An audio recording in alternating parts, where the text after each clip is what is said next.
the second time in 2021, we get set to go racing in Season 1 of the BMW SIM GT Cup.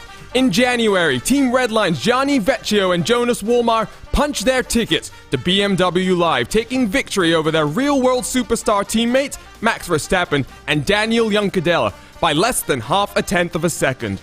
We now go from the high banks of Daytona to the land of the rising sun and a track that has seen its share of world champions being crowned. The likes of Senna, Prost, Piquet, and Schumacher all have won world titles here, but today, the world's best sim racers will look to secure cash prizes and the golden ticket to Munich in December. Hello and welcome back to RaceSpotTV and BMW Esports for continued coverage of the BMW SIM GT Cup. My name is Arjuna Kankipati and I'm delighted to be joined by Lewis McLeod for today's activities, with track cams provided by trackcams22.com and live timing available at timing71.org. Visit them at racespot.wtf/BMW. Lewis, delighted to have you along for the ride today, and what a ride we're in for. Suzuka, what a track it is, and this BMW SIM GT Cup always delivers some very exciting action.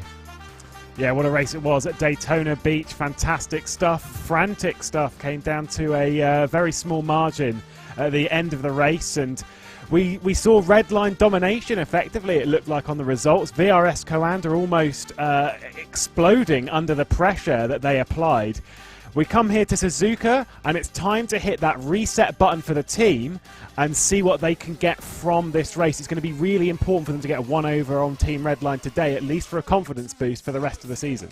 And let's take a look at some of these highlights. This was the pivotal moment when Team Redline was trying to box the Coanda driver of Rogers out. Contact was made with one of the Brazilian Mates 2.0 cars, and that really left it as a two-horse race between Team Redline Orange and Team Redline Blue. Juncadella tried to hold off, but it was those sim races at the end, the drag race out of the bus stop chicane. And, you know, Daytona, Lewis, it always produces this type of drag race out of this final corner. We saw it in the 24 Hours of Daytona on the iRacing service as well. Here at Suzuka, it's not going to be this close. Passing is going to be much, much tougher. And it'll be interesting to see how cars decide to approach this opening stint of the race. Yeah, strategy in that sense is going to be really, really crucial today. Where at Daytona it was fairly easy to save fuel. You know, you sit behind someone and you wait for your right time to overtake, and when you do feel that moment, the moment is fairly easy. You know, you hold the throttle down and you go past them in the slipstream. Nice stuff. And to win by a tenth of a second, or even less than, as it was back at Daytona, there is kind of almost expected. Here at Suzuka, not so much. It's about mastering the strategy of the car, the 2-hour race, and making sure you pick that driver swap up at the right time, and also making sure that your co-driver, when they get in, that they are at the speed that you were when you depart the car. A very good point there as well. Some really strong driver lineups, but always you need both drivers to deliver, not just one. Take a look at this schedule. We'll talk a little bit about this series as well. Second round today, we'll have 2 races in March, another off month in April before 2 more rounds in May. That final round, it operates slightly differently, Lewis. The first 4 races, they're all public, open to everyone to register. That final race, for those who finish between P2 and P5 in the first 4 rounds, they'll get one final opportunity with two teams advancing to the finale. That's one big opportunity for some of maybe our smaller operations that are using this as a springboard for their platform to really try and jump themselves into one of the biggest sim racing events in December this year. Yeah, whilst each round is a missed opportunity for some, that opportunity does come round again, obviously, for each round that goes by, but also that final one at the Nürburgring is going to be so unbelievably competitive that, for me, if I'm one of the teams on the grid, I don't want to be waiting until the Nürburgring. I want my position already sorted before we get there, because that is going to be an absolute pressure cooker. And the Nürburgring, much in the same sense as places like Suzuka, it's hard to pass there, and so you've got like double pressure in that scenario.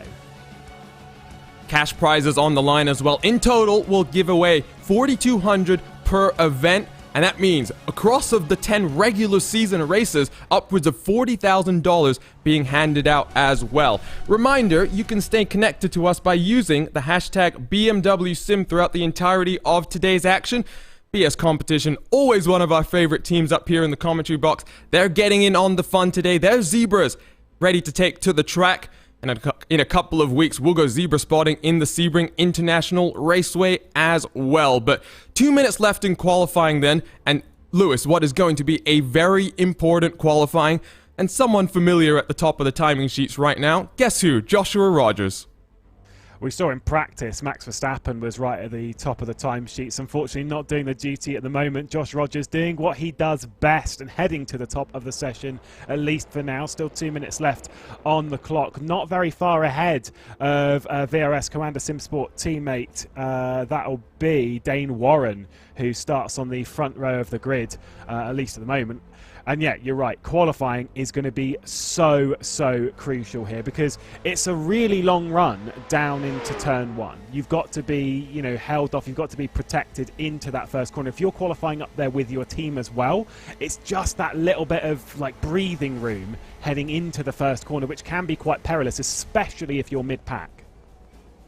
And this BMW M8 is really an interesting vehicle. It's got such a stable platform to build off of in the setup, but then when you kind of try and let it loose, I really think that it really does reward you. On board with Jeffrey Rietveld, we go across the line. 1 minute left in quali, so this will be his final attempt. 15th position, not bad for a driver who was very quick at the Bathurst 12 hours on the iRacing service just a couple of weeks ago. 45 seconds left. VRS Coanda 1 and 2, Team Redline Orange in third. The interesting point there, of course, Lewis, is that Gianni Vecchio and Max Verstappen, they're sharing a car. Vecchio's already qualified, so if that car wins, they do not get the ticket to Munich. They will, however, still get that cash prize. They're going to be quite strong as well throughout this race, because we know that Verstappen's a strong driver. We know that Vecchio is a strong driver, although after the disappointment from VRS Coanda back at Daytona, where they sort of missed out on the opportunity that they felt that they should have had. Obviously, we saw the incident for Josh Rogers, and then various of the other cars. It did not go well for them. They're looking to come into this and put one over Redline. Redline having their cars quite split out on the grid, 3rd and 15th. It's looking pretty good for Coanda. So for the second time this season, let's go trackside then here at the Suzuka circuit and take a look at our starting grid. Joshua Rogers on the pole, a 1:53.899, just under 1/10 of a second faster than his compatriot and his teammate Dane Warren. Max Verstappen lines up on the inside of row 2. Alejandro Sanchez, your Porsche Tagor Esport Super Cup driver, on the outside. Valtteri Alander in 5th, Vlad Kimicek in 6th, and we'll work our way through a very big grid. Lauren Heinrich, Max Benecke, Ian Chan Guven, Jeremy Bootsloop, another VRS Coanda row. On the edge of the top 10, Diogo Pinto, David Williams, Matti Sieppela in the second of Akova cars, Ronin Simsport. Good to see them in 14th position. Jeffrey Rietveld 15th alongside Martin van Luzenoord, Brian Lockwood, Julian Sonnen 17th and 18th respectively. Arturo Melgar for AAA Esports back in 19th place with Ricardo Rico on the edge of the top 20. Team Anatolia in 21st alongside Braden Eves, the Road to Indy superstar, with Sport Team Competition and Latima Racing Team 23rd and 24th.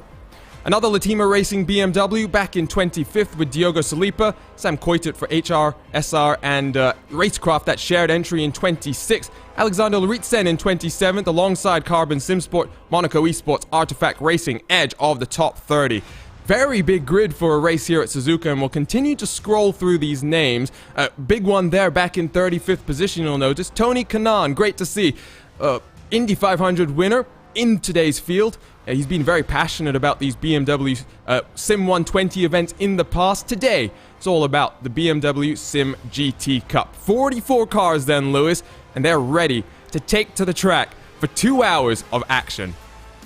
Weird to see the two AAA Esports all the way down there at the back end of the grid. Maybe they messed up in qualifying, but it's, to see two of one team at the back there. Maybe they're doing something a bit tactical here on the start, just starting at the back and trying to stay out of trouble. Turn 1 around here, obviously the double apex right-hander of 1 and 2. There could be some issues in there, especially we saw Benecke, who's starting in 8th place, so he's kind of in the danger zone realistically there. For Coanda, they're looking to get a nice clean start and lead it 1-2 into turn 1, but I'm pretty sure Max Verstappen's got something to say about that. And flashbacks, when we were at Daytona just a month or so ago, it was Verstappen in third. I mixed him up with his teammate who had another disappointing qualifying in Daytona. Not so troublesome for Beneke this time, but still not where he would have wanted to be. At the front, once again, Kawanda 1 and 2, Verstappen in third. Pace truck down onto the safety of pit lane. 2 hours of sprint racing chaos here in the land of the rising sun. We get underway, the green flag's in the air, very good jump from VRS Kawanda as they go 3 wide across the start-finish line to get underway for 2 hours here. And look at the swarm of cars as they all fan themselves out looking for track position. Verstappen looks towards the outside, makes contact with the VRS Kawanda car. That's going to be a very interesting replay to take a look at. Looks like everyone else is safely through the corner. I say that though, Lewis, one car off into the grass. Dane Warren absolutely sent wide and packing, and VRS Kawanda's curse in the BMW SIM GT Cup continues, because that is not what they wanted. At least they've got their man out front, Josh K. Rogers leading the way. There's still further incidents happening in the background. MSI Esports up into third position as well. Kova applying pressure behind that, but things are looking good for the 81. We focus on Verstappen. Oh, that gap is getting bigger and bigger. The car that was going to be filling it might have actually helped Verstappen. Look at the way that those cars are slinging their way through the Degners as well. That gap is starting to extend up, and you can't afford to give Joshua Rogers any sort of breathing room. The other car that went off in the gravel we saw was Arturo Melgar for AAA Esports. Another incident at the Kobayashi hairpin, as I like to call it. Oh, Zekarul Esports, one of the cars involved. A Latima Racing Team, I think, might even be have some more damage. No, they're still in the tires, but they'll reset to pit lane. Day done for them. So lots of cars having issues then early on, but down in towards 130R for the first time. Gap now 0.7 of a second. Jump on board with Max Verstappen and ride through the very, very fast 130R. You can see how much of the track he's going to use here as well, Lewis. He's not going to be able to do that for all 2 hours.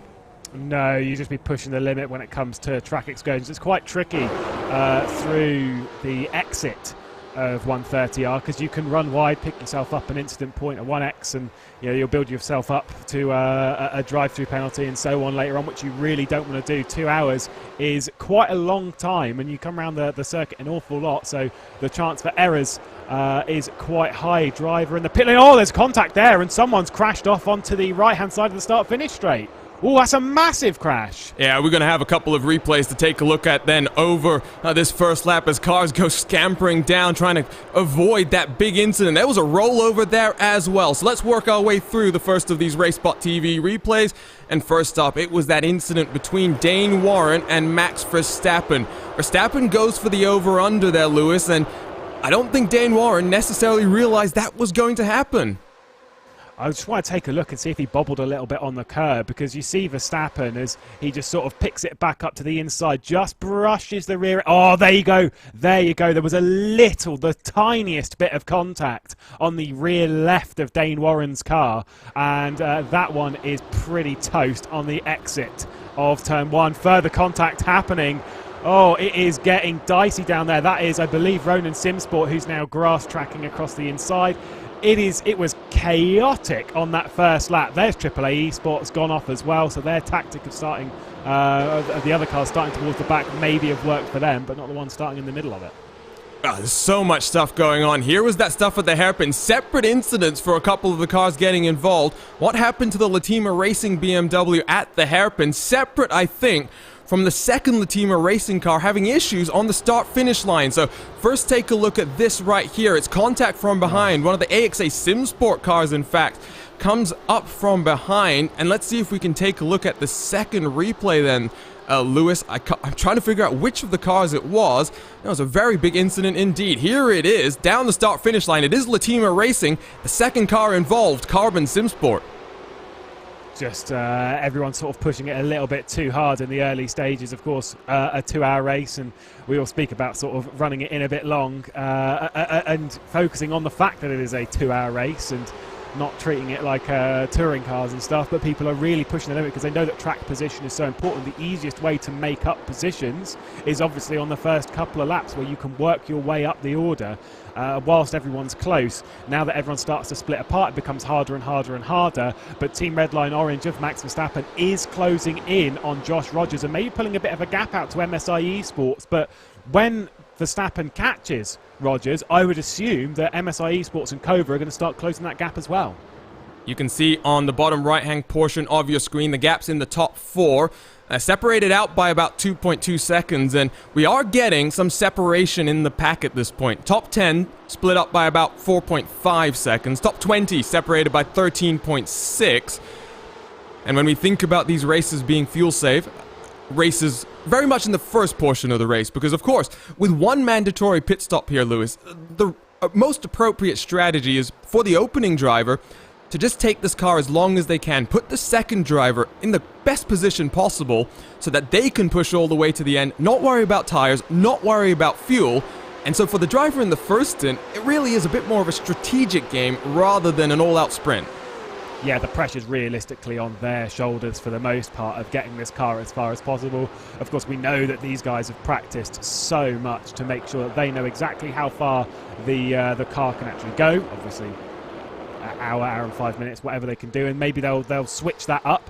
And some drivers will be pushing a bit harder now, and then they'll have their second driver do the fuel save. Naturally, I would also want it like the first driver is the one that's fuel saving and stuff and is taking control of the race. We're seeing battling in the Casio triangle as the number 7 of Samsoid Kanan Esports. There's TK battling it out in the mid-pack, working his way up the order, so doing a decent effort to get past all of the carnage and chaos at turn 1. And I would think that for some of these cars, if you can avoid some of this chaos, you'll end up very well. Replay up on your screen now, down in towards the final hairpin. Ooh, 5-Star Motorsports tries to close the door. They tag AAA Esports. And I think RSR Esport by G Performance. Ooh, you can see further contact as well. Spool this one back one more time. Take a look at the aerial look, Lewis, because wow, I think once more, about 6 cars get involved here.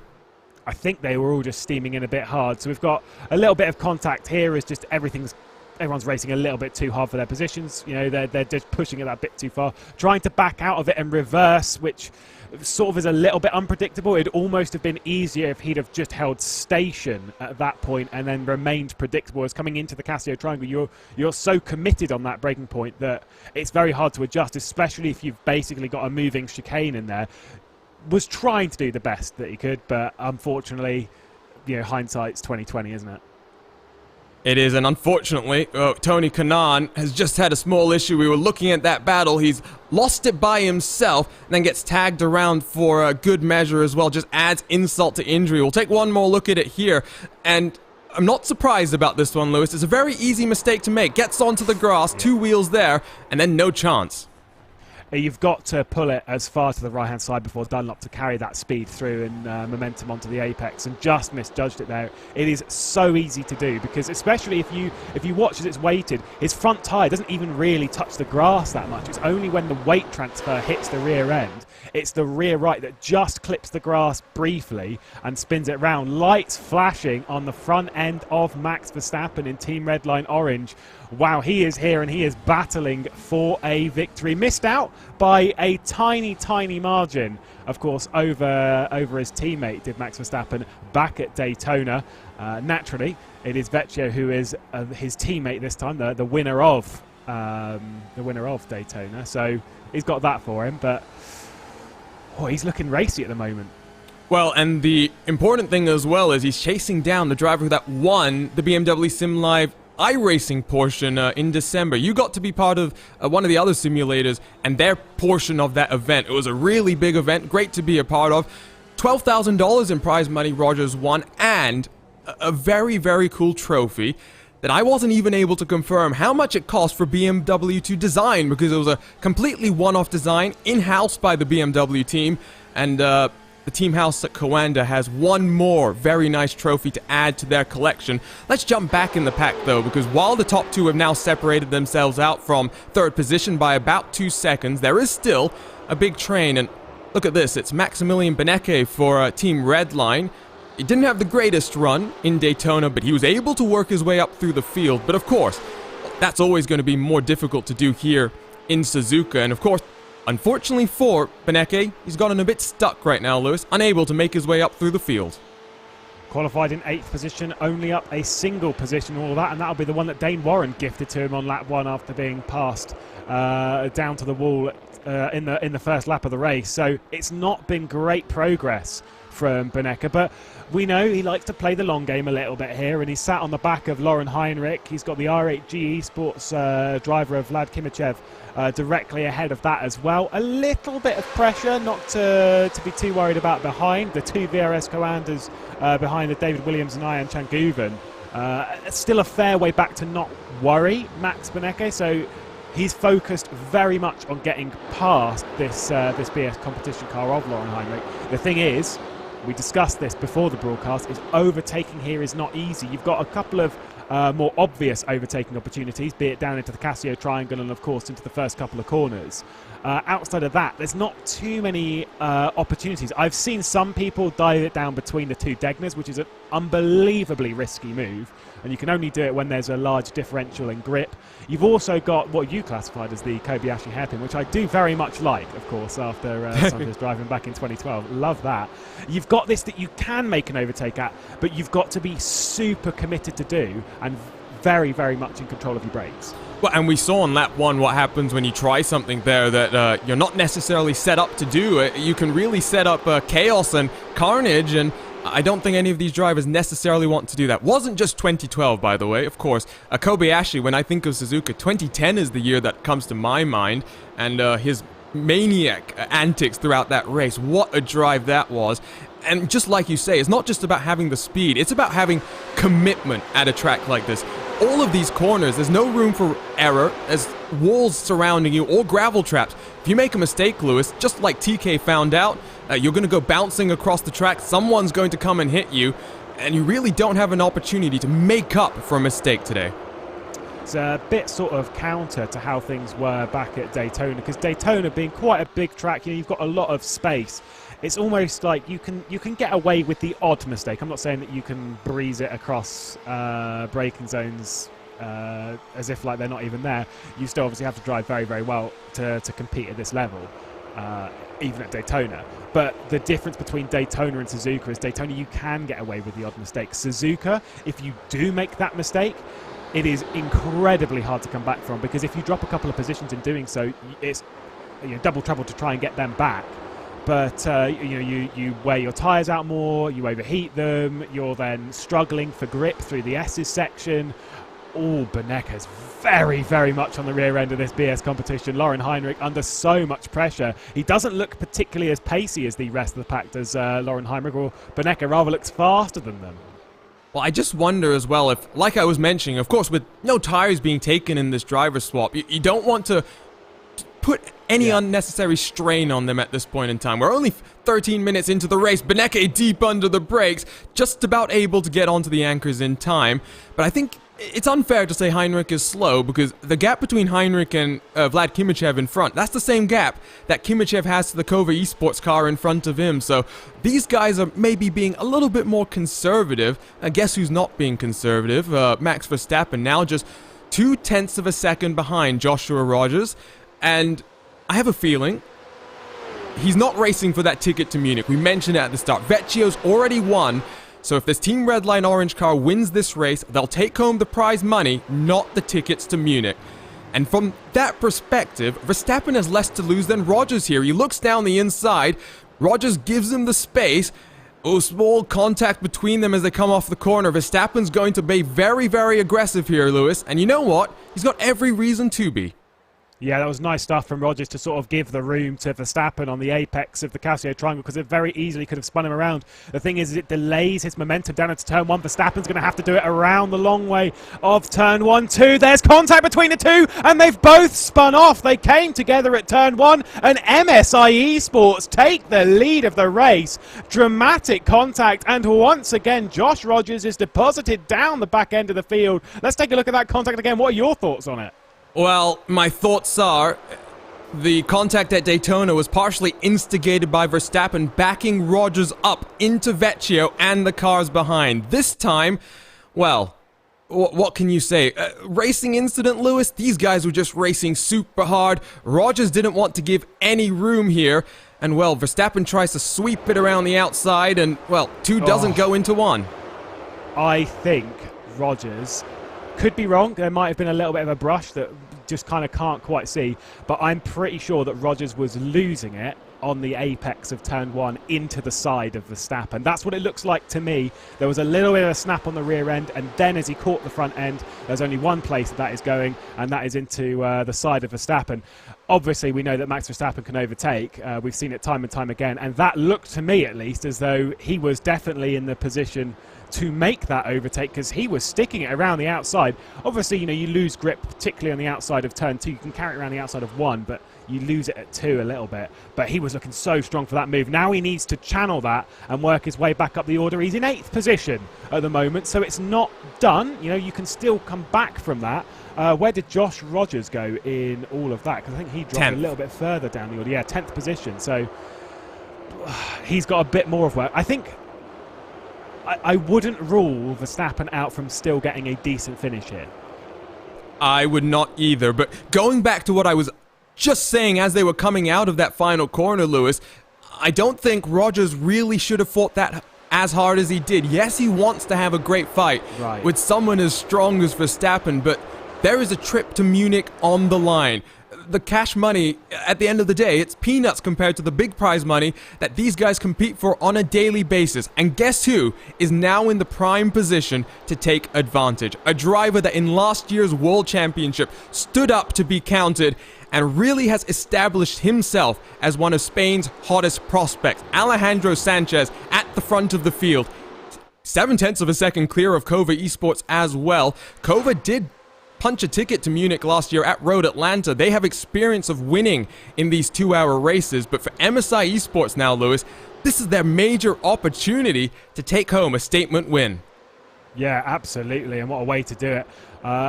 It's a long way to go to the checkered flag, though, and they're going to get a lot of pressure from Kova behind. If I'm in that number one R8G sports car directly behind, I'm thinking I'm not going to apply too much pressure to the Kova ahead of me, because for Vlad Kimichev, if he does apply pressure, if he does try and make that move, it's just going to cost him time. And Alejandro Sanchez is going to be able to run away with things. This could also be a good opportunity for someone, the likes of the driver that we're looking at, Max Benecker, to get towards the front end. He's had two of the main rivals that were pulling away in this race, dumped down behind him, of course, his teammate Max Verstappen and Josh Rogers. So this could be the prime opportunity. But I also think that Benecker doesn't really want to fight the BS competition of Lauren Heinrich too hard, because he's trying to get him onto the back of the top three. Well, it does look like here is his opportunity to go down the inside, sensing that the top three are running away. Lauren Heinrich doesn't really fight it in the 71 up to 4th. I think very important move then for Beneke. Slips it down the inside, and I'll try and close in on the top three in front. And you're right, they were starting to break away. That gap between Beneke and the podium positions now up to an entire second. So he's got some work to do to close them down. Let's go talk, by the way, about some of the other drivers in this race as well. Not just at the front. There are, of course, 44 cars that took to the green flag. And we talked about Tony Kanaan. It's not just him representing the real world. You've got Verstappen as well.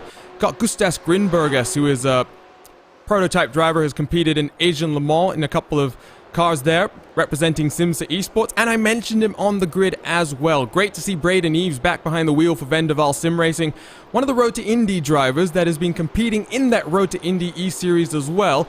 He had a rather big accident last year where his car actually went upside down at the Brickyard in the Indy Pro 2000 Series. Great to see that his recovery is going well, and his efforts with Vendaval Sim Racing continue as well. Turn our attention, though, back to Joshua Rogers here, because Lewis is right on the back of his teammates. And you know what? If I'm Philip Stam in the Coanda team house, David Williams is getting the message to let my teammate go through right now.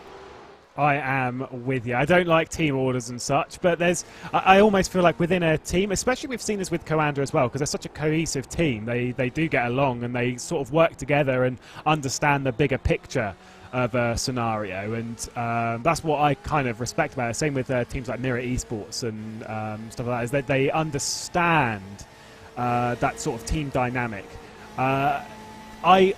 Whether it would be a team order or not, or whether he'd just be like, look, I don't even have to be told, just go, just send it and just go. As long as you don't hold me up, it's fine. And I wonder if that's kind of the dynamic that we're going to get here between these two. There does look like there is quite a bit of damage, not too much. It looks probably worse on board, but that bonnet is slightly pushed up in the middle of Josh Rogers' car. Obviously contact on that sort of front left-hand side. You can see it's just crumpled in a little bit. It might affect straight line speed just a touch. There's that switch between the two, and Josh Rogers goes up into 9th. Up into 9th, VRS Coanda, highest placed car now. Jeremy Boutaloop in 6th. Beneke not really able to close just yet on the top 3 contenders. BS competition maybe not as slow as we were thinking, but working then the first 20 minutes of this race. First third of the stint done for the opening drivers. Left-hand side of the screen, let's scroll our way through the movers and shakers in the race. You can see, of course, 2 cars out front after that contact. They're down a number of positions. A number of other cars trying to take full advantage of the situation. I'm disappointed to see Ronin Simsport as well down 27 positions. They were one of the strongest contenders at the iRacing Bathurst 12 Hours, Lewis. They were up, if you can believe it, 33 positions, and if not for late race contact with the wall, they would have had a top 10 after starting in the pit lane. Absolute madness. I mean, I wonder how many over the first lap that TK made up, because he was in 24th when he had that issue. I'm not 100% where he qualified, but he was quite far down in the qualification, maybe something like around 40th. So through all the lap 1 stuff, he'd already made up 15 or so positions. That's a pretty good way to start the race. Unfortunately, obviously, it didn't go quite well after that. We won't go into that bit, but there are a couple of drivers, obviously, when you're starting at the back and you're avoiding all of these incidents, it's so easy to climb the positions. It does show how hard it is to overtake. Is that if you look in the top 15, the most that a driver has gone positive is Zenith Esports in that 15th spot of a +5. And so maybe we're a bit right when we said passing was going to be hard, but I do think, especially in the case of Beneke, when we saw him staying behind Heinrich for so many laps, my first inclination was just, that's fuel strategy, that's pit strategy, that's all that Beneke is thinking about, and maybe he's got something in mind. On board we jump with Jeremy Boutaloop, working our way through the S's. You can see here just how these cars slide their way through the corners. It's not as easy as it looks in a car like this, where it is a heavy car. The weight transfer is also so important in a track like this, Lewis. But all of these drivers, I said at the start, the best in the world, and lap time, they're so close at the front of your field. The best lap times in the top 10, we're talking 0.2 of a second separating these guys. Yeah, they are quite, even for GT cars, they're quite lethargic. They're quite big, they're quite heavy. Not even going into the whole meme speak of the M8, but it is quite a heavy car, and obviously you take the twists and turns of Suzuka through that S section, and we've seen a couple of incidents already going into Dunlop using that weight transfer, because you need to get it as far over to one side as possible to carry the momentum through, as you would in most cars. But some cars are a bit more forgiving with that. You talk open wheelers and stuff. Because of the downforce and whatnot, they're just a little bit more lax with the lines that you can run. Whereas in these, because they are really, really heavy, you need to make the most of the opportunity prior to the corner and carry that all the way through. Running quite wide at Spoon Curve was Pinto there for Williams Esports. Not sure that was too intentional, because out there on the green concrete there isn't too much grip. If there was, people would be using it a lot more. Yeah, I mean, yeah, you give a racing driver an inch, you'll take a yard. Through the final corner we work then. Max Verstappen is really closed up onto the back of Pinto, and guess who's following him as well? Rogers, with that damage, will be closing. I wonder if Verstappen Rogers 2.0 will intensify once again. Verstappen tries to get past Pinto, who covers him off, says, not going to make it that easy for you. Verstappen tries once again to just unsettle the Williams driver in front, but Pinto very, very calm and collected to reject the overtures from the F1 superstar. And I do want to go back to race 1 here, Lewis, because I just wonder if there's some gamesmanship being played between Redline and Coanda across the board, because in that first race, it's unquestionable. Verstappen backed Rogers into Vecchio and caused that contact with the Brazilian mate's car. In this one, I would put more of the blame on Rogers than Verstappen. In fact, Verstappen is just trying to make the pass happen in this case. He's not doing anything untoward. I just wonder if Rogers was remembering that incident, didn't want to let Verstappen go, and therefore fought it harder than we've seen him fight things in the World Championships, for example. There would be a little bit of that sort of, no, I can't be overtaken. I cannot do it. I must stay ahead. And I think you were right just after the incident of saying that, does he need to fight it that hard? Play the slightly longer game and think about where you want to be towards the end of the race. Obviously, if he was to finish second to the 72, which obviously because of Vecchio already having the ticket to Munich, the ticket would already fall to Rogers. Alas, that is talk that we don't even need to speak of anymore, because the position that they're in, they need to work their way back up the order. I do kind of agree that maybe he was just pushing it a little bit harder just to try and stay there because of what happened and what has happened before, and trying not to sort of make it happen in the future, but inadvertently made it happen himself. I would sort of say that it was more on the shoulders of Rogers, and Verstappen really wasn't doing very much wrong there. MSI Esports in the foreground there, pulling away from the slipstream of Kova, trying not to give anything and maybe open the door for RHG Esports to start making a move. There was I think there might have been a brush. I think there certainly was. BS Competition, either that or on the brakes, have been passed by the 118 of Jeremy Bouteloup. Ooh, that was a big squirm on the brakes into what is a very, very fast corner. I think that Heinrich's pace has started to tail off. They're now 2 seconds behind Beneke in 4th position. Bouteloup, just like Beneke a few laps ago, saw that gap extending, didn't want to stay too patient. Slight contact forces Heinrich wide, but I think more importantly, Verstappen looks to try and get past Pinto into the Degners. Not necessarily where things are going to happen. You did mention you could throw a bold move up down the inside here, but I think what's going to happen instead, Verstappen might try a bit of a dive down into the hairpin here if he's close enough. Not close enough this time around. Yes, he is. Oh, and what a move that one is. He gets it stopped just in time. Rogers tries to follow him down the inside, but not able to do so. And wow, I mean, if you want an example, Lewis, of how to make a pass at the hairpin work, there you go. Max Verstappen showing us how it's done. Literally everything that we were talking about earlier. If you're going to send it at the hairpin, you have to be committed and very much in control of your brakes. That was so perfectly judged. Pulled it out quite late, just after the kink. There seemed like there was a little bit of a brush between the two, but that was the slight covering off of the Williams Esports of Pinto, just sort of sitting a little bit more in the middle of the road and almost coming across the front end of Verstappen. Didn't overshoot the corner, didn't miss the braking zone. That was perfect. Not so perfect for Team Anatolia through Spoon Curve. Replay up on your screen now. They were running very high up the field, right behind lap traffic in front of them, but fortunately there, not too much damage done to their race. It was good to see Team Anatolia back in this competition. Let's jump back to the front of the field. Got a queue of cars now formed up behind Jeremy Bouteloup. 5th position on back. Lauren Heinrich, after maybe struggling for pace early in today's race, try and use the next 30 minutes to make his teammates' life as easy as possible. And meanwhile, at the front of your field, a top 4 starting to get closed up and might be a nice little 4-way fight for the race lead. Beneke now right in the draft of Valtteri Alander, who has been passed by Vlad Kimchev. And Kimchev is actually closing in now on Alejandro Sanchez, who for the first time sees a car now in his rearview mirror, Lewis, and starting to close on in. Yeah, with I wonder if Beneke's used a bit, like, you know, we were talking about fuel usage and tyre saving as well, because as we kind of know, for a lot of these top guys, they will be double stinting the tyres. So the second driver that gets in at the halfway point of the race, or slightly before, slightly after, they will be using these tyres. So whatever has been used, you know, you can't get that back.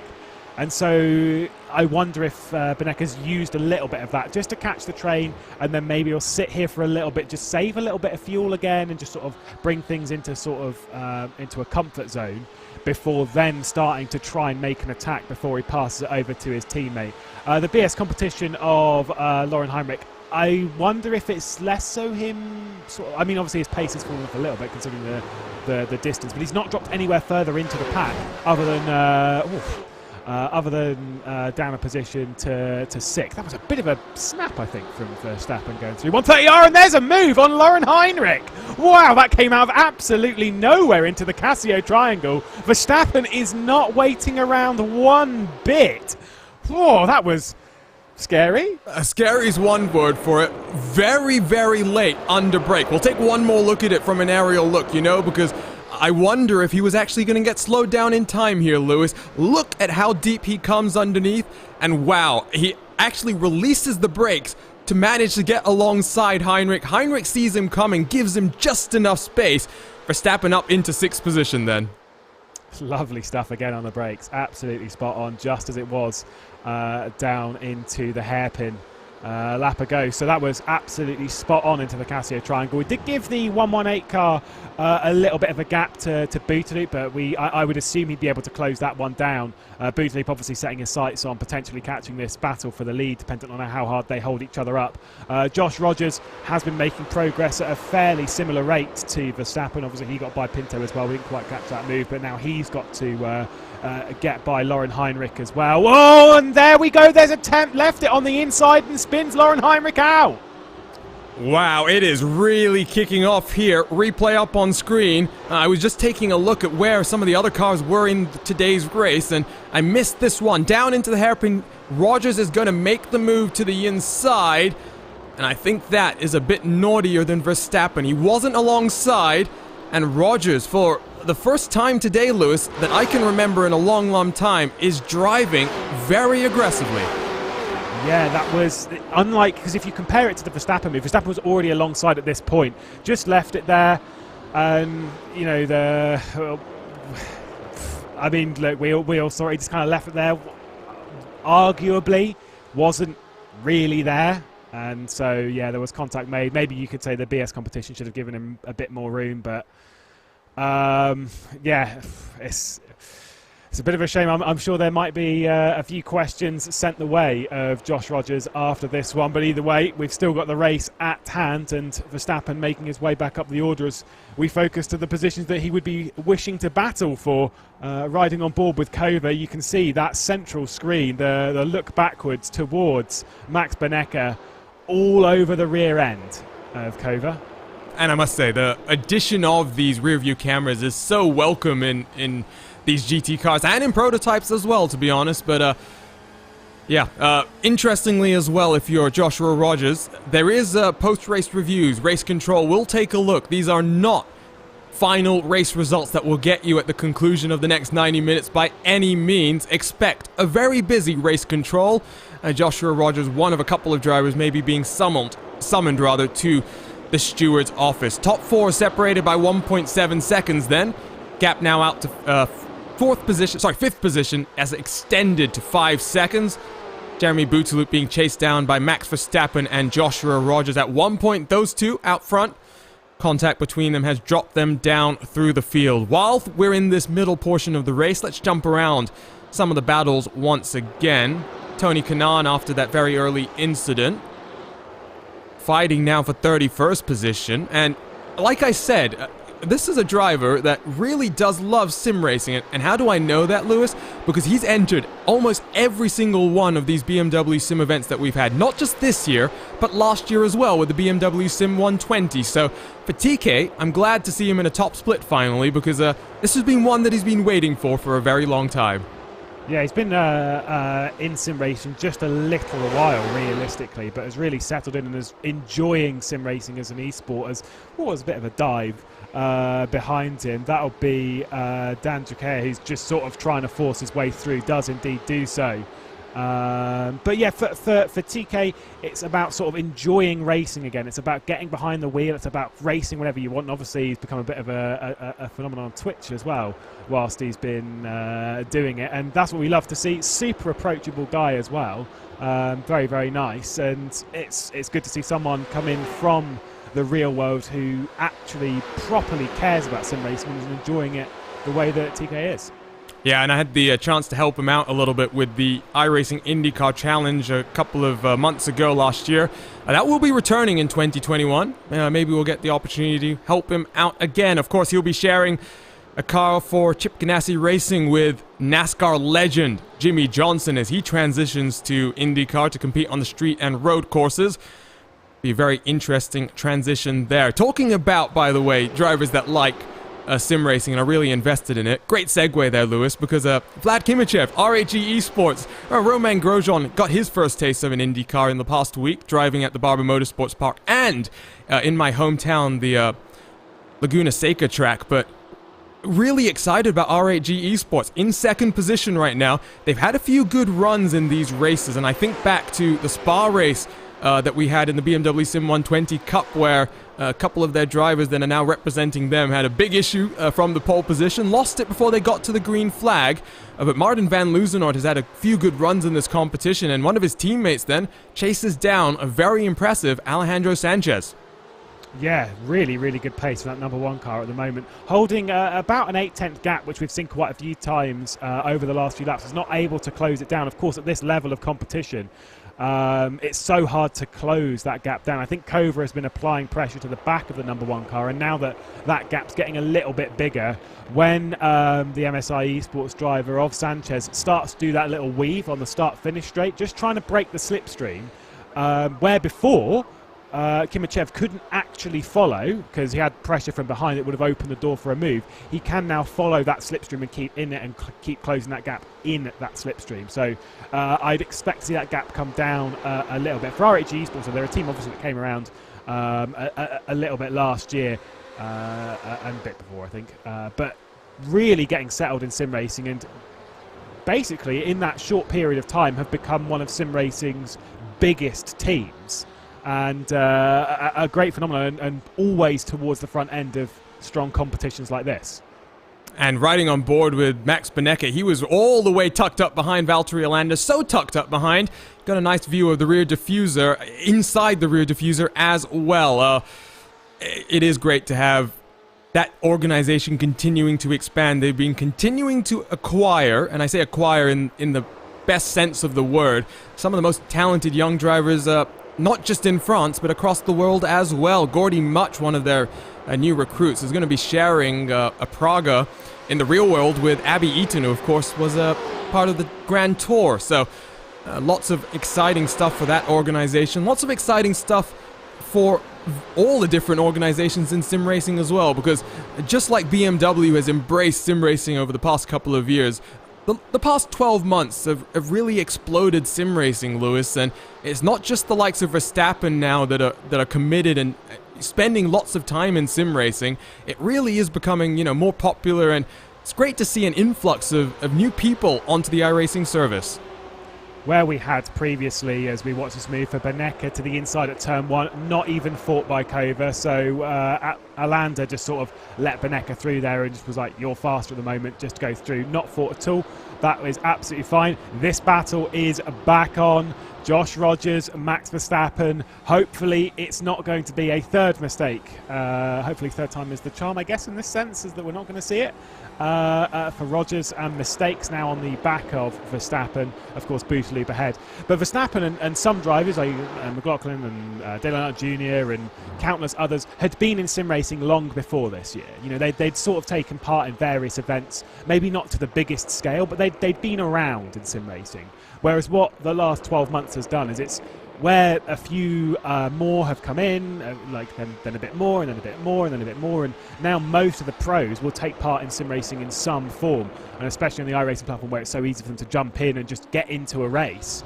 A lot of the pros absolutely love the idea that they can just race whenever they want, and it's perfect in that sense, and we love to see it, and it's just expanded that portfolio and brought the world of sim racing and motorsport closer together than it's ever been, and it only sort of makes you wonder what the future holds. At the moment, our near future holds probably quite a close battle between these two. Well, in 20 minutes from now, pit stops on the agenda as well. I would like to say, of course, part of this boom with the real drivers has been pushed forward by VCO and all of their efforts. A couple of their competitions really, I do think, have been the driving forces behind a lot of these real-life drivers jumping into the sim world, enjoying it more than I think they thought they would, even when they're competing against the best sim racers in the world. The VCO Cup of Nations a couple of weeks ago, that was a lot of fun to be a part of, and Team Australia taking the surprise victory there. It was Bart Horston, Matt Campbell and Nick Foster, the trio that claimed victory in dominant fashion. And of course, VCO Pro Sim, past Wednesday, very exciting round. Sage Karam, Matt Backham taking the victory in the championship race, but Maximilian Beneke securing the VCO Pro Sim Fun Championship, and Josh Rogers securing the VCO Pro Sim Esports Championship. The Pro Driver Championship is going to come down to the finale on 31st of March. Lewis, I'm not sure if you can remind me, who are the 2 or 3 drivers in the mix there? The real drivers really do want to win the prizes on offer in this competition. Absolutely. I know Sage Karam is the one that is leading it after taking that victory just a round ago. I'm not sure who else, because I know that you've got Lauren Heinrich up there as well. Phil Eng, who missed a round. I think he may still be up sort of quite close because he's been very, very good in that.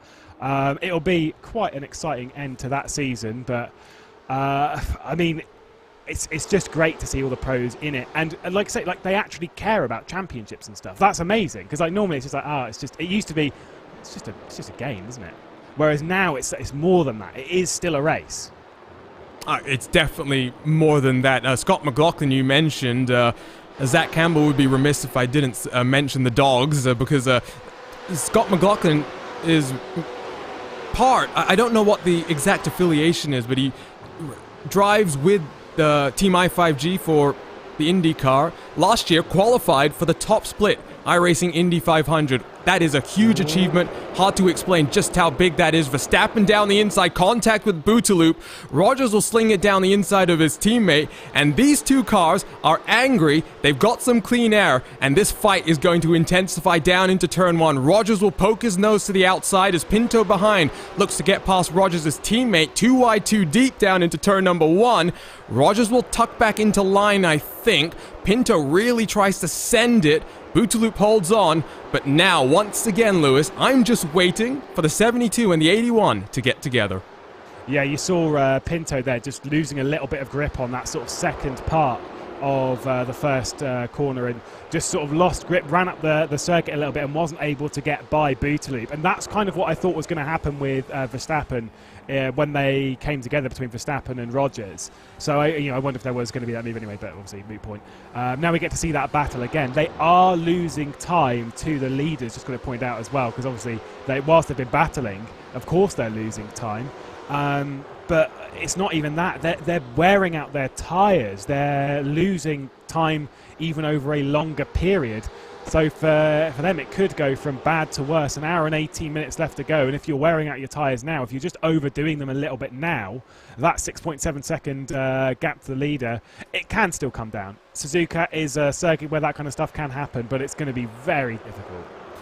Looks like there's been an issue, by the way, for Brian Lockwood. We jump on board with our World Championship driver for Racecraft Esports.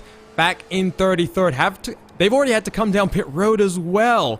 A very dramatic fashion opening stint rather than for Brian Lockwood. But he now chases down Tony Kanaan. That should be good fight to watch out for. There are some good fights, and a reminder, live timing and scoring is available at RaceSpot.WTF/BMW. Head on over to Timing 71 to follow along with your favorite team and drivers using their world-class suite of data analysis tools. Then Battle for 5th is the one that we're going to keep our eyes on. Top 4 have kind of separated themselves out very slightly, about 0.6 of a second between each of those contenders. Rogers once again looks to the outside. Verstappen closes him off, and I'm just getting a little bit nervous here. I can feel the tension in the air, Lewis. I don't know if you can feel it yet either. There is quite a lot, particularly between this battle. Of course, these two have had an incident, and then they've worked their way back up the order, and they're into battling for the top 5.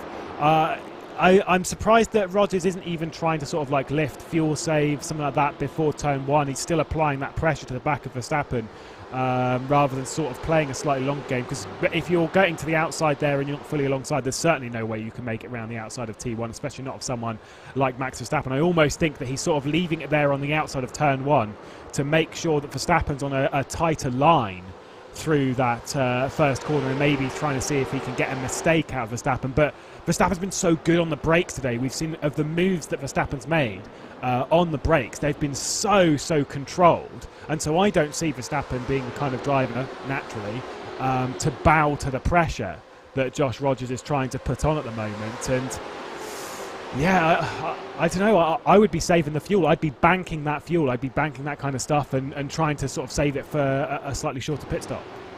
Ooh, this is what happened to Matti Sipula. I was wondering why the second of the Kova cars was down into 14th position, fighting with R8G Jr. We saw that battle just a few moments ago. That is why, one more look at this from the aerial angle, just a couple of tires onto the AstroTurf, car snaps on him, and very lucky to not go into the inside wall at 130R. Back to live pictures, we'll jump then, and take a look at Sipula's teammate, Valtteri Alander. And the reason for that, Lewis, as you'll see here, bottom right portion of the screen, unfortunately, for Kova Esports, Valtteri Alander, who did compete in these BMW Live events last year, he's now fallen off that leading group, and if he's not going to pull himself back into this battle in the next couple of laps, as we enter the pit stop window, 707 finds itself in a very tricky spot. Yeah, things falling apart a little bit for Kova there. Obviously, we saw Alander give the position up to Benecca into turn one for that podium, and Benecca's just sort of sat on the back of this trio for the podium and just waiting where he is in that third position. Kova's tried to keep up, but Alander just doesn't really have the pace at the moment. Still a good 5 seconds back to Verstappen behind, so it's not too much of a worry. Trying to pick up that replay with Brian Lockwood to see if we can do that. This is 5-Star Motorsports by themselves. Ooh, and this is what potentially happens for Lockwood. No damage for Lockwood. Jump on board here. He does see this incident unfolding in front of him, but this doesn't explain why a car that I would have thought would be much higher up the field is all the way down, languishing in 31st position, and still owes us a pit stop as well. So for Lockwood, really tough day for him so far. Back to live pictures, and I tell you what, let's go on board with Josh Rogers here, coming out of Spoon Curve. Watch the different lines being taken. Slight damage on the front clip of Rogers' car. It's all about trying to get the run out of this corner, down into 130R, and I wonder if Lewis is going to try and move down into this final corner. He's got the slipstream and got the momentum. He's going to have to lift up a full 130R, but he's going to force Verstappen onto a slightly shorter line. Lifts off already, so he's already sort of backing out of it, allowing Verstappen the line that he wants to take. Verstappen taking a slightly later apex through the final part of Spoon Curve to get that run down the hill and then back up to 130R, which is exactly what he needs to do, and then sort of covering it off in the middle. For Rogers, doesn't really want to hang it around the outside of 130R because it's not something that ends particularly well. Slipstream and closing in. Rogers will head back to the outside of turn one. There he goes, a very late move to it. Verstappen, I wonder if he was thinking that Verstappen was going to come off and cover. There's that attempt to get down the inside for the apex of T2, but it's just not open. That's what I was saying that he was trying to do to give Verstappen that sort of tighter line through one that just pushes him out too far, so Rogers can swoop down the inside, but Verstappen's just too good on the brakes at the moment. And I tell you what, they're enjoying this fight, and so am I, but they're costing themselves time here. Any chance that they have on closing in on those top four contenders, they're now 5.4 behind the 707 in fourth position, and the more time they go side by side into turn one, the more time they will lose as well. So this is allowing the top four to scamper away. We're really getting set up now for MSI Esports, R8G Esports, and Team Redline to scrap it out for $1,200 each and a trip to Munich in December. And what a trip to Munich that will be. Hopefully, we'll get to all meet up in person for that event. BMW Sim Live in 2019 was a really big event. 2020 went virtual, still as big. Side by side, Verstappen and Rogers, they work. More contact between the two of them. Rogers is going to get shoved off the track at Spoon Curve. He'll rejoin in front of his teammates. That's the nice thing. But more contact between Redline and Coanda. No headlights being flashed, though. I wonder what Rogers is looking like in the Coanda house right now. Yeah, I wonder if he kind of knew what happened there and just was like, look, it's one of those things. It happened. I'm still in this position. It is what it is. Verstappen hangs on at least for now, was definitely giving sort of enough room, and they just sort of came together. I want to see, mostly for the fact that it would make a funny picture, the VRS Commander Simsport car of Josh Rogers bump drafting Verstappen, and them two working together to catch the leaders, because that would be quite amusing to see Redline and Commander working together. But they need to catch the leaders. Ooh, and Boutaloop, who got checked up through the final corner by his teammate, gets turned by Diogo Pinto. Great car control to hold on to that one. I was actually just about to say, Lewis, there was a moment through that final corner, Boutaloop very deep under the brakes. I think he might have even touched his teammate from behind, and all the way down the start-finish straight, that let Diogo Pinto try and challenge, and Jeremy Boutaloop down then into 10th position. It is all kicking off here at Suzuka. And I guess we should have expected this, Lewis, because this is a track that, ever since it started hosting Formula One, has been known for championship drama. And there's no champions being crowned here, just cash money and tickets to Munich on the line. But all of these drivers still fighting just like this is an F1 World Championship. But these drivers aren't, this is the thing, is that a lot of these drivers aren't fighting for money at the moment. Where they're fighting purely for the positions. It's the top three that are the ones battling for that cash prize, and of course for the ticket to Munich. For this start, they're all fighting for pride, for honour, and for finishing as high up in this order as possible. And you kind of wonder how many of these are actually playing a longer game in this scenario. With an hour and 10 minutes to go, we're not even halfway through this race, and those that are playing the longer game will come to the fore later on. But you worry that that gap between even Redline and Kova in fourth, just under 6 seconds, you wonder if that gap's maybe even a little bit too big to close down. 10 minutes to go until the pit stop window. Let's step aside for a RaceSpotTV fan immersion and jump on board with 10K Beneke. Across the line we go. Let's take a lap on board here at the Suzuka International Circuit.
Lap on board the BMW M8 here at Suzuka as Maximilian Beneke chases down Vlad Kimchev for second.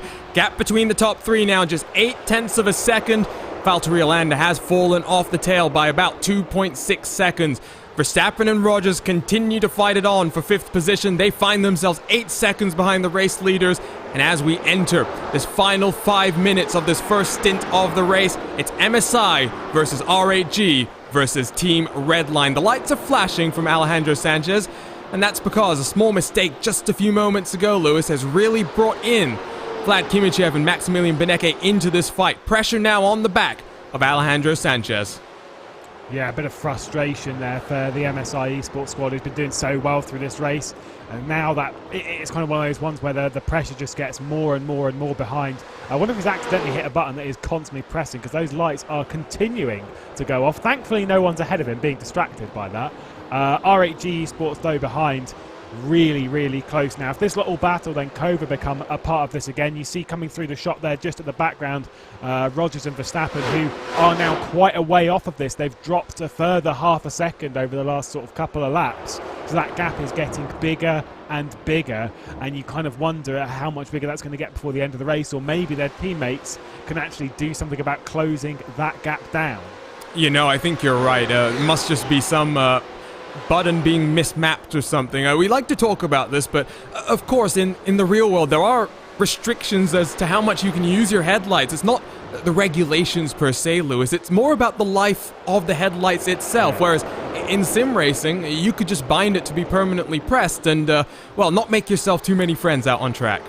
Had a conversation with Dennis Lind. I'm not sure if it was this year's Spa or the Spa before. Last year's Spa or the one before. Spa 24 hour, though, he didn't realise that the flashlight button, it stacks.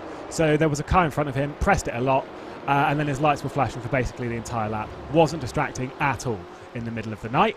And so, like, I don't know if that's what's happened here. Maybe he's just pressed it a few times, or it's holding. Obviously, something has happened that is constantly pressing the light flash button.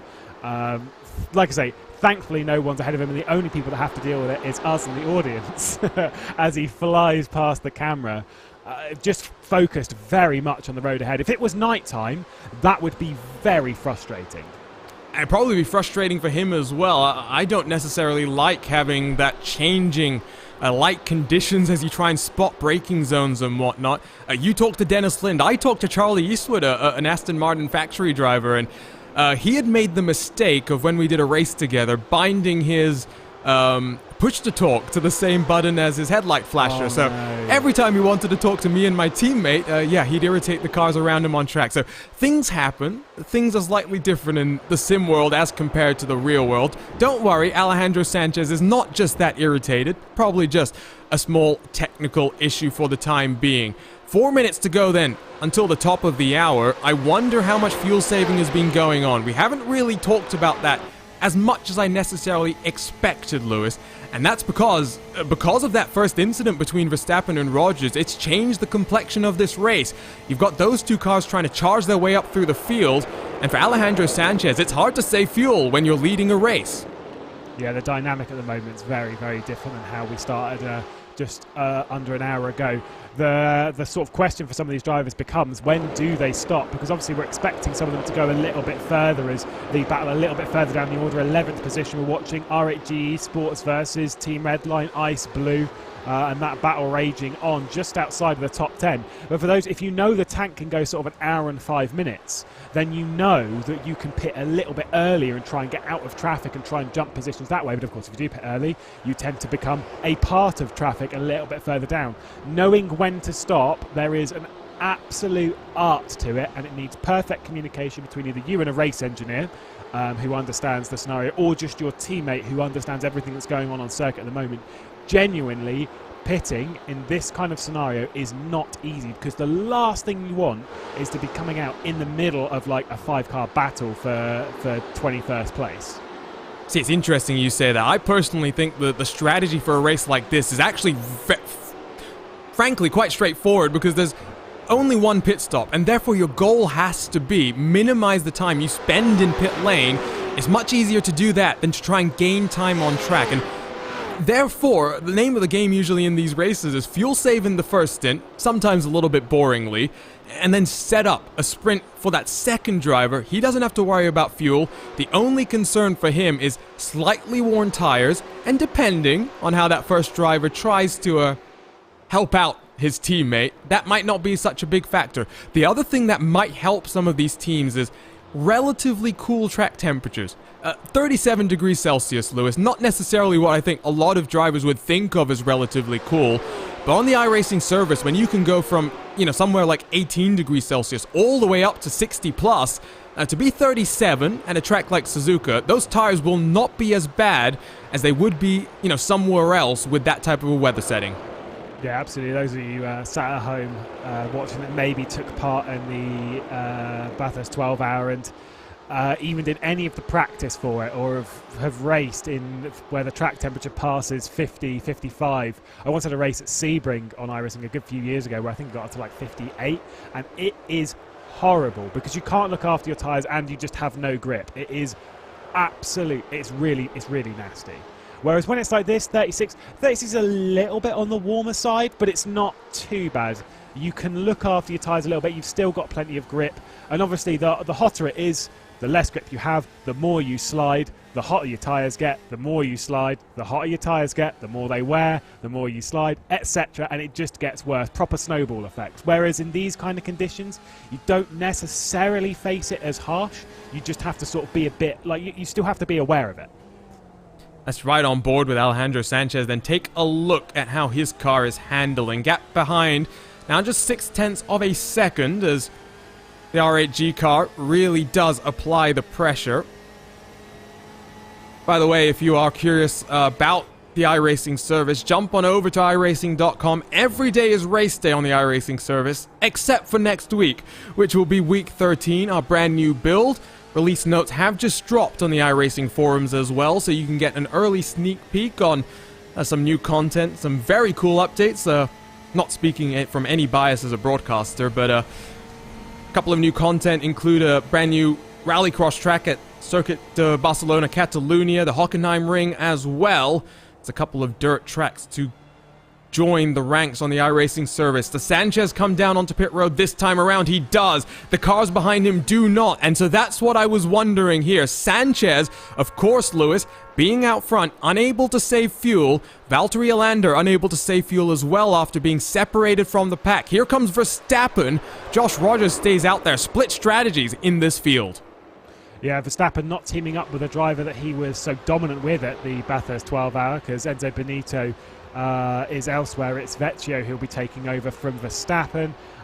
It's Salva Talent who'll be taking over from Alejandro Sanchez, so no, there's some decent pace in the tank there. But yeah, you're absolutely right. These drivers that haven't been able to save fuel, they're coming in a little bit early. I think there is a little bit of just a touch early, just sort of get out of the car behind. Maybe they could go a lap further, but yeah, they're getting in now just to hopefully get to the end, although they have come in just ever so slightly before the hour mark, which might cause a problem if they can't actually go that extra lap, but they may have to save a little bit too much over this stint. R8G Esports then take the lead of the race from Team Redline. Benecker on the back. I don't think he'll be rushing a move here, though. No, if anything, you stay behind here, save a bit more fuel, try and jump him in the pit stops, but by that same token, pit entry is not the simplest here. It is very deceptive. You want to try and really brake as late as possible, just like you would anywhere, but it can be hard to find references. But Beneke tucks himself right underneath the rear wing of R8G, uses that draft to pull himself along, expecting these cars to come down then onto the lane. This time around, unless Max Beneke has been doing some miraculous fuel saving. And that's what I wondered early in the stint. We'll find out in just a few moments' time. Through the final corner, these two cars work, expecting R8G down onto the lane. Beneke is the question mark. They both come to the right-hand side of the track. They're both down onto pit road then. Pit road is going to be a very busy place. So busy, in fact, that Beneke might have even pulled alongside, coming down in towards pit road. Hard to tell from these camera angles that we're getting right now on pit lane. You get a better look there, Lewis. I do think Beneke under braking there has made up a little bit of time. Of course, no contact once you're out of the fast lane and stuff, so all good for that. Thibaut Casaban will be taking over the R8G Esports car, and Enzo Benito taking over for Team Redline, the red car. So obviously, this is the thing with when you're racing at this level, and this is why I'm glad I never race on these kind of grids, because you get out your lead driver, and obviously back in the day of sim racing, say like 5 years ago, 10 years ago, you get rid of your lead driver, and it's like, right, okay, at least the next driver's a bit weaker. In the current day of sim racing, no, that's not the case at all. They just battle it out with how good everyone is these days. Out of pit lane comes Enzo Benito. Where is Alejandro Sanchez? There he is. Oh, sorry, where's Salva Talens, who's now taken over that car? Where is R8G Esports? Thibaut Casabon has dropped down the order. He's in 8th position. Very slow pit stop, 10 seconds longer than these top 2 cars. And now, Team Redline in the driver's seat, MSI Esports in 2nd. And you know what? That strategy from Max Benecke, well, it's put Enzo Benito, Lewis, in the prime position. Just going that extra lap longer. It's weird, as if you were right about all of this whole thing about going a lap longer. And yeah, no, I'll keep that noted in future. No, Enzo Benito, though, behind the wheel, they are very much in the driving seat as things stand, jumping MSI Esports. Salva Talons will do whatever they can to just close that gap down. It is already quite large. I don't know what happened to the R8 G car. Because 10 seconds, that's not tyres, is it? Like, that's too short for additional tyres, maybe. Here's my speculation. They forgot to uncheck tyres, and by the time they realize they've already taken 2 tyres, there's only so much you can do at that point in time. So very disastrous pit stop then for R8G, who really were looking, with Thibaut Casabon jumping behind the wheel as he gets past Gergis for VRS Coanda. That would have been a car to watch out for, but now it's Redline versus MSI, and the gap in pit lane, or rather the gap was built up in the pit lane. The delta between those 2 cars, Lewis, was exactly 1.5 seconds. The first gap that we had across the first sector, guess what? 1.5 seconds. Now it's all about the raw pace, and I think Salva Talons is a wonderful driver, don't get me wrong here, but Enzo Benito, what we saw him do with Max Verstappen at the Bathurst 12 Hours was something else. It was 12 hours of pure perfection. They didn't put 1 foot wrong, and now he's just got 55 minutes to go here, and he'll punch a ticket to Munich and claim $2,400 for the Team Redline crew. Yeah, they were picture perfect throughout the entirety of the race at the 12-hour. I spoke about this a little bit before, that across all of the splits and stuff, there was 2,901 teams that took part in the Bathurst 12-hour, and they were one of only 2 that didn't get a single instant point. And at that level, don't worry, I'm not going to say who the other one was. At that level, in top split, pushing as hard as they are, the lap times, the consistency, the level of perfection is just unchallenged at that level. And so, yeah, for me, Talons has one mountain to climb to close that gap down. If you won't say it, I will. You were that other person. Very impressive job. And we should highlight Bathurst for 12 hours, 0 incident points. It's not just staying out of the walls, it's avoiding other cars as well. So congratulations, Lewis. I will always say. Very, very well done. But reminder, mostly my teammate, though. Always self-deprecating, but reminder, you can stay involved with us using the hashtag BMW Sim. You can also follow BMW Motorsport for all the updates, not just in the sim world, but in the real world as well. Busy day for Turner Motorsports as they continue their first race weekend in the SRO Americas competition. Robbie Foley and Michael Deenan getting a very impressive 3rd place in class yesterday. They're just up the road from me at Sonoma. Very disappointed I won't be able to pop my head in and visit the Turner Motorsports crew, but hopefully we'll go zebra spotting in a couple of weeks' time. Tune in for action from the Sebring International Raceway in a couple of weeks, both in the real and virtual worlds. We'll get underway with the real 12 hours first. I think March 20th is that date. A week later, March 27th, the 12 hours of Sebring live on the iRacing service. The first of our VCO Grand Slams. Coverage presented by RaceSpotTV in partnership with Radio Show Limited. That will be very, very fun as we kick off a number of these iRacing special events in conjunction with a great team at Radio Le Mans. 53 minutes to go then here in our 2nd round of the BMW SIM GT Cup, and it's a 2-horse race between Team Redline and MSI Esports. Behind them, though, we are waiting for some of these battles to close on up. What happened to Gianni Vecchio as well? He spent 1 minute in the pit lane.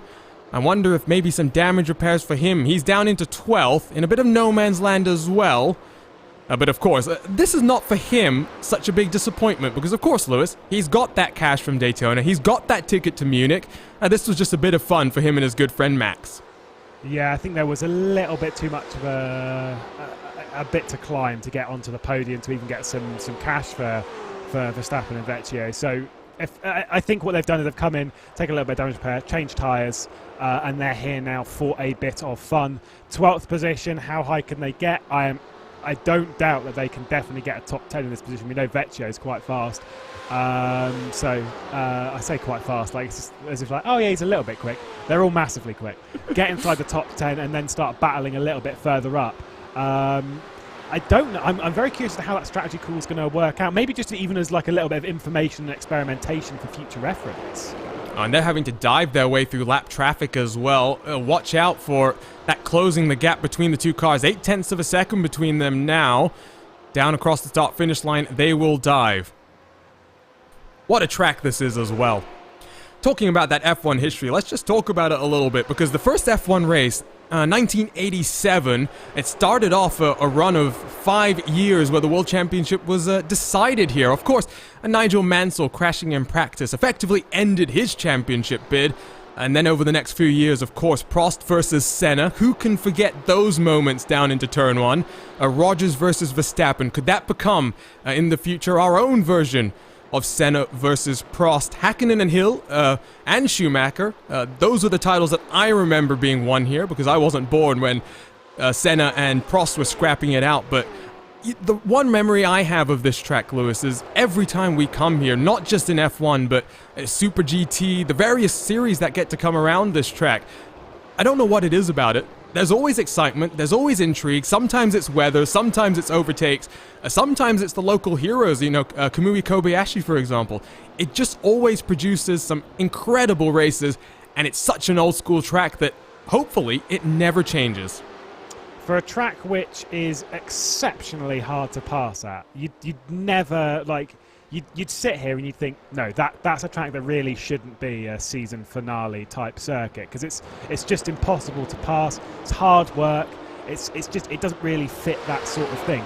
But there is something about it. It just absolutely hits it on the like the nail on the head every single time. That Suzuka is just one of the absolute classics in motorsport. With you, should not change at all. Let's keep it as it is.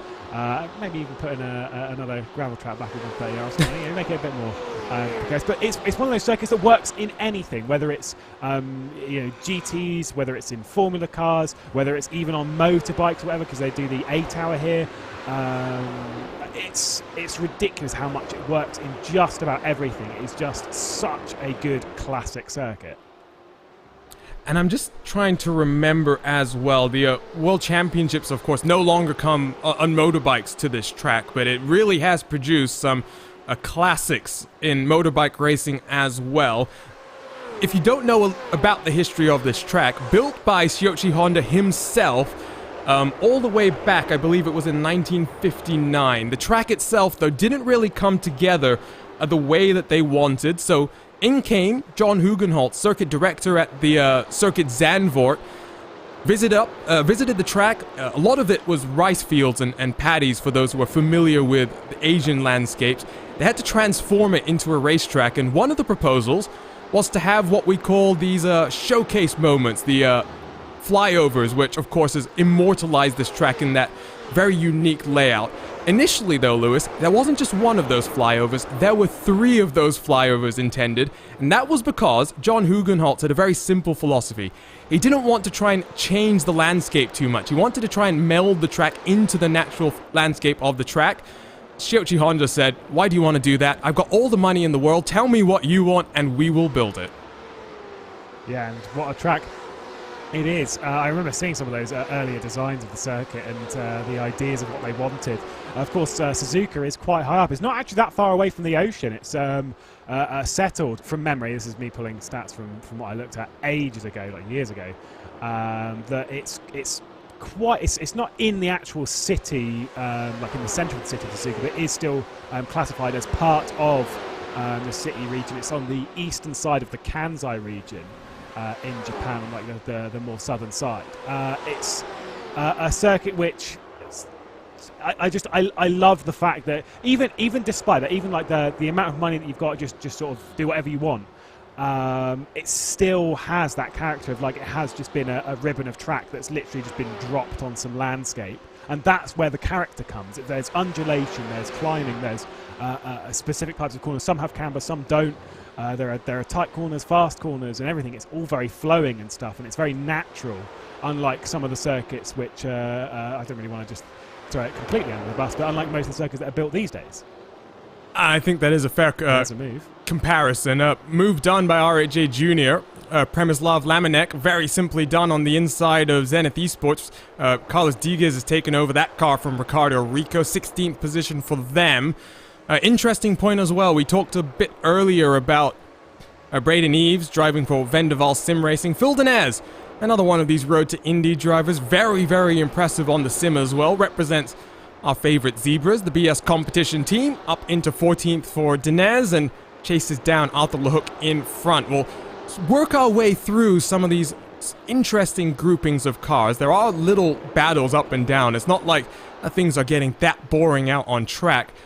Edge of the top 20, Sport Team Competizione, first time in the series for them, right behind Hypermac Backham for VRS Coanda. Not what I think Backham would have expected, down in 19th position, but still a fun fight on offer. SimCity Esports and their team bosses having a very loose moment through the S's right now, but a fun little fight with AAA Esports on 22nd, 23rd respectively. Good to see Peter out on track. Spends a lot of time behind the computer screen, but not usually behind the wheel. Managing his team, helping them out. Lots of hard work being put in by that organization. RSR by G Performance, we saw this car scampering through the gravel to avoid a couple of incidents at that final corner. In front of him, Kova makes a lap down on one more car. There are still groupings of cars up and down on track. Battle out front, 0.6 of a second now. So Salvatalons has managed to close, but with 45 minutes to go, I'm going to steal a line from Murray Walker here, Lewis. It's not just about closing up here. It really is about finding a way past as well. But you've got to close up before you can try and find the way past. So, you know, you take one thing at a time, one battle at a time. The first battle for MSI Esports is to make sure that that gap closes down. If you can't get past, then fair enough, but, you know, why would you sort of be like, oh, well, maybe I can't get past? You've just got to throw everything at it, and that is exactly what we're seeing from Salvatalons here. That is, I mean, that's like an accolade in itself to close down Lorenzo Benito like this. Maybe Enzo's looking after his tyres a little bit more or something like that, I don't know. But regardless, for Salvatalons to close that gap down, obviously speaking of the quality. And now in the slipstream, we'll just pick up a little bit on the run into Spoon, on the run into 130R, on the run into turn 1 as well.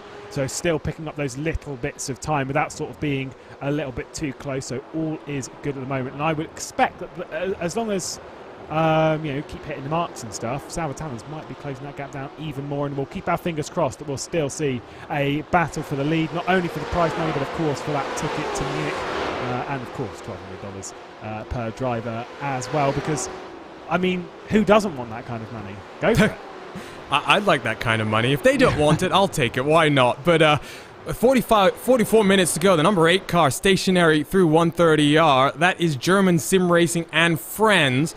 And I tell you what, let's spool up a replay because they're still stationary. Connery Maddock is very happy somewhere to see a car respecting the rejoin. Still cars coming on through. Cars fighting for position as well.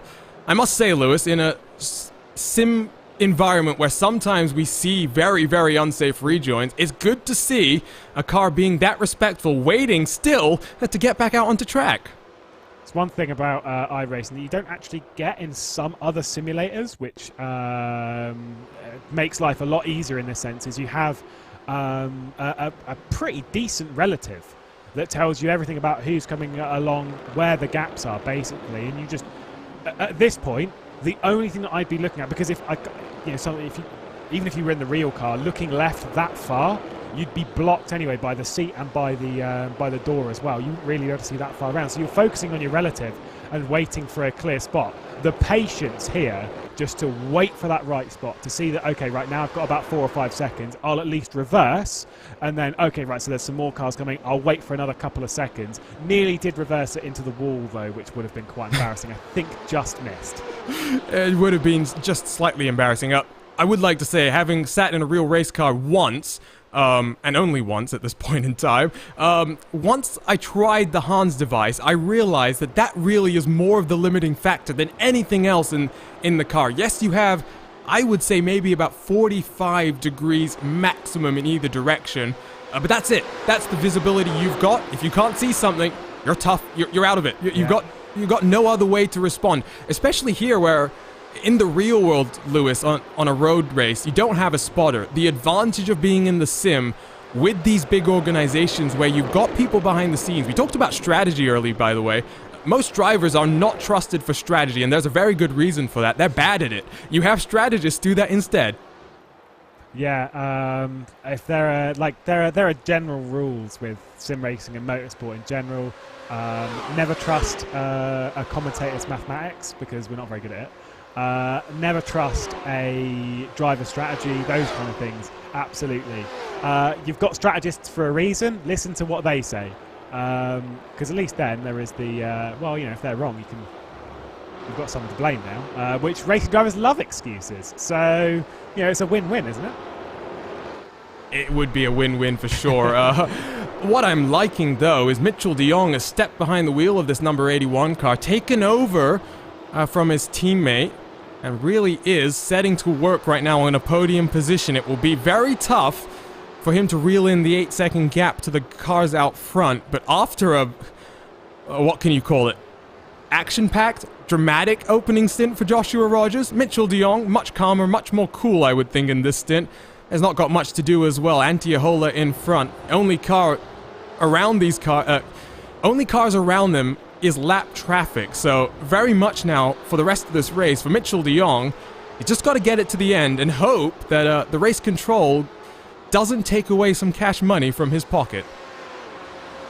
Like the thing is, what he needs to be focused on is that scenario has happened now. The incident between himself and Verstappen, the incident into the hairpin, that's happened. There isn't anything that he can do about it right now. And obviously, Josh is now out of the car, so there certainly isn't anything that he can do about it. For Mitchell de Jong, he's just in the car and he's like, look, I'm just going to finish as high as I can.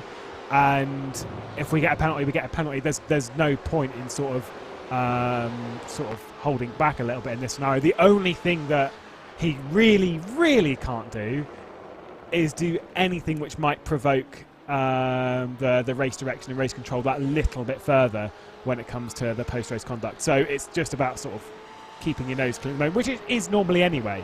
We know Mitchell de Jong is very, very fast. Obviously, a bit of Mr. Daytona, having won now 5 of the Daytona 24. See, now I've lost all of my stats. Well, no, we've moved on from then. Is it 5 or 6? Whatever it is, I think it's 6. It's domination from Coanda and Mitchell, but not just in special events. He's a multi-disciplined driver, competes in 3 of our iRacing World Championships. Absolutely phenomenal. Competes in the NASCAR World Championship for the first time this year. Got pole position on his debut as well at Daytona. What a way that was for him to kick off another World Championship swing. He'll be looking to bounce back in the iRacing Rallycross World Championship, which kicks off later this year. The inaugural season champion has not really had the best of run the last 2 years. He would have won season 2 if not for having to miss a couple of rounds due to some other commitments, but the most recent season really didn't go his way. Johan Harth, your iRacing Rallycross World Champion. This battle for third, while it continues to close on up, let's take a look at the cars out front one more time. 0.7 of a second now separates Talons and Benito. That gap is ebbing and flowing here, Lewis. They're trading lap times back and forth. First it will be Benito that goes slightly faster. Last time around, though, it was Talons 1/10 quicker. It really is going to be interesting here because it's going to come all the way down till the end. And like you say, you've got to get close enough to make the pass first, and Talons has been unable to do that as of yet. Doing whatever he can, though, because the gap, it sort of ebbs and flows. We've seen it go out to about 0.8. We've seen it come down to about half a second, stretch, and then come back down again. It's sort of how it goes in this sense. R8G Esports in 12th position. What has happened to them? They're out of the race. What has happened to the number 3 car? Ooh, Scott Andrews has gone off track and very quickly had to reset. Take a look at this replay. Through Spoon, he comes, runs wide. Oh, disconnection. And that is a technical issue then for Scott Andrews. Yeah. Very, very unfortunate, but just like you can have failures in the real world, you can have failures in the sim world. It's not your brakes, it's not your engine that goes boom. Instead, it's your internet. Very unfortunate then for Scott Andrews.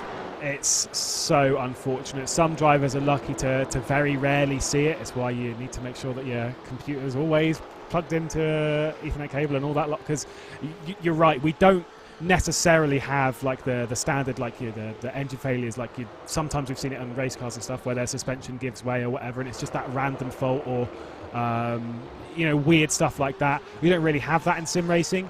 The alternate is things like connection problems and whatnot, and we've seen technical issues just based on like wheels and pedals and all of that. Like those are the sim racing equivalents, and it's where like you in the real world you'd focus on maintaining your car, wouldn't you? You'd focus on making sure that everything's lovely and works nice and all the parts are fresh, all the parts are new. In sim racing it's all about looking after your equipment and making sure that everything is running fine, because a whole number of things can go wrong, and unfortunately that is a terrible shame. I was running in quite a decent position as well, just to have that happen with still around about 40 minutes left to go in the race. That is a rough deal.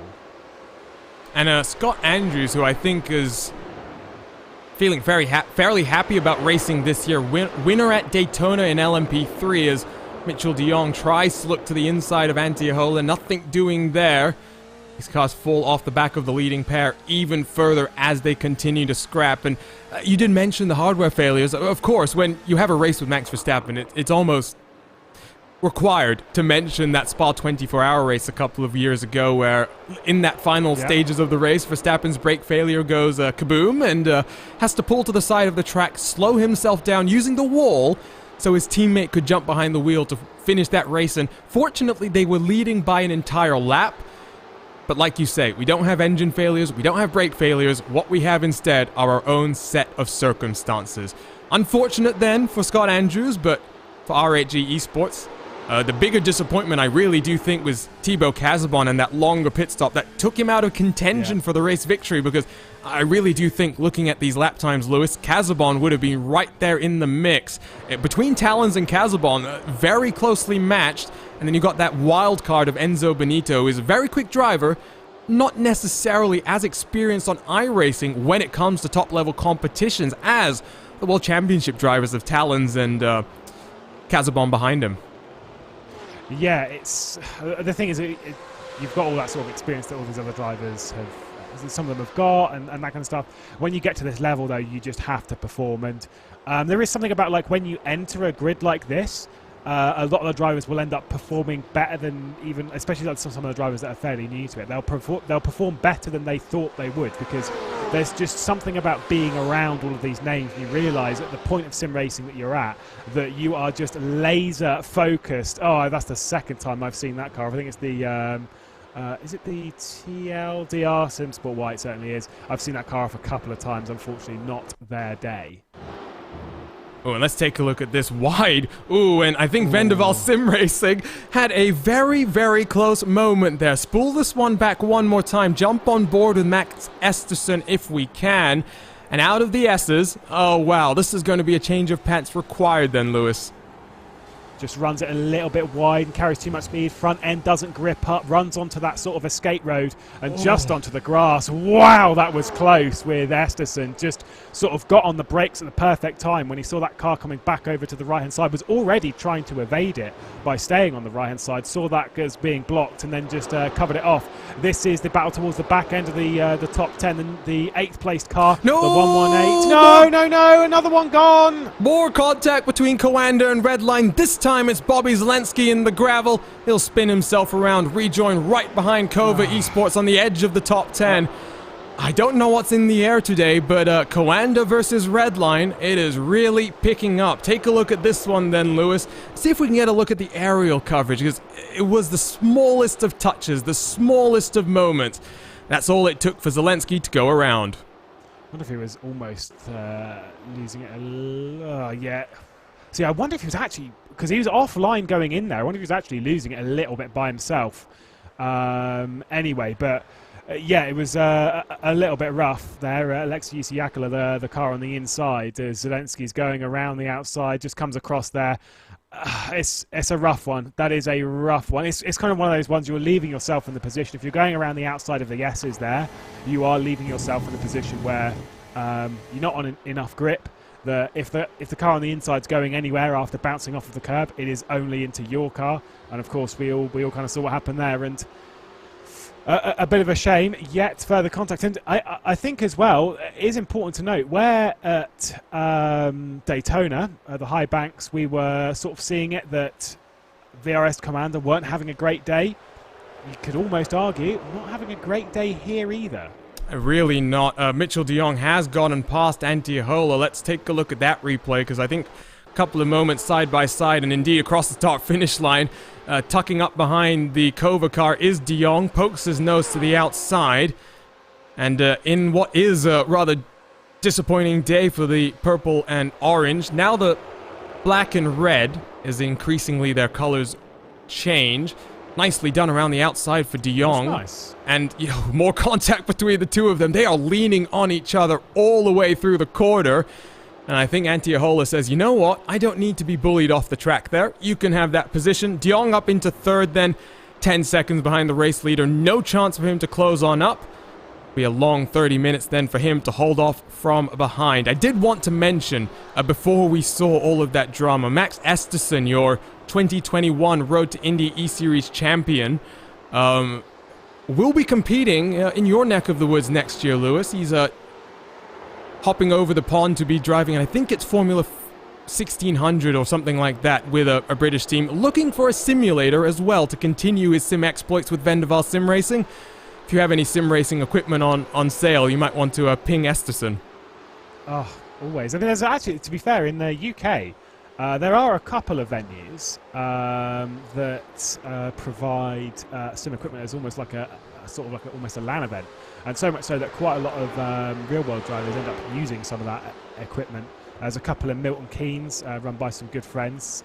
Don't know if I'm allowed to name names, so I'll keep that one a bit hidden. But drivers like Colin Turkington and stuff will go and race. Oh, sorry, Lewis. What's just happened to another of the red line cars?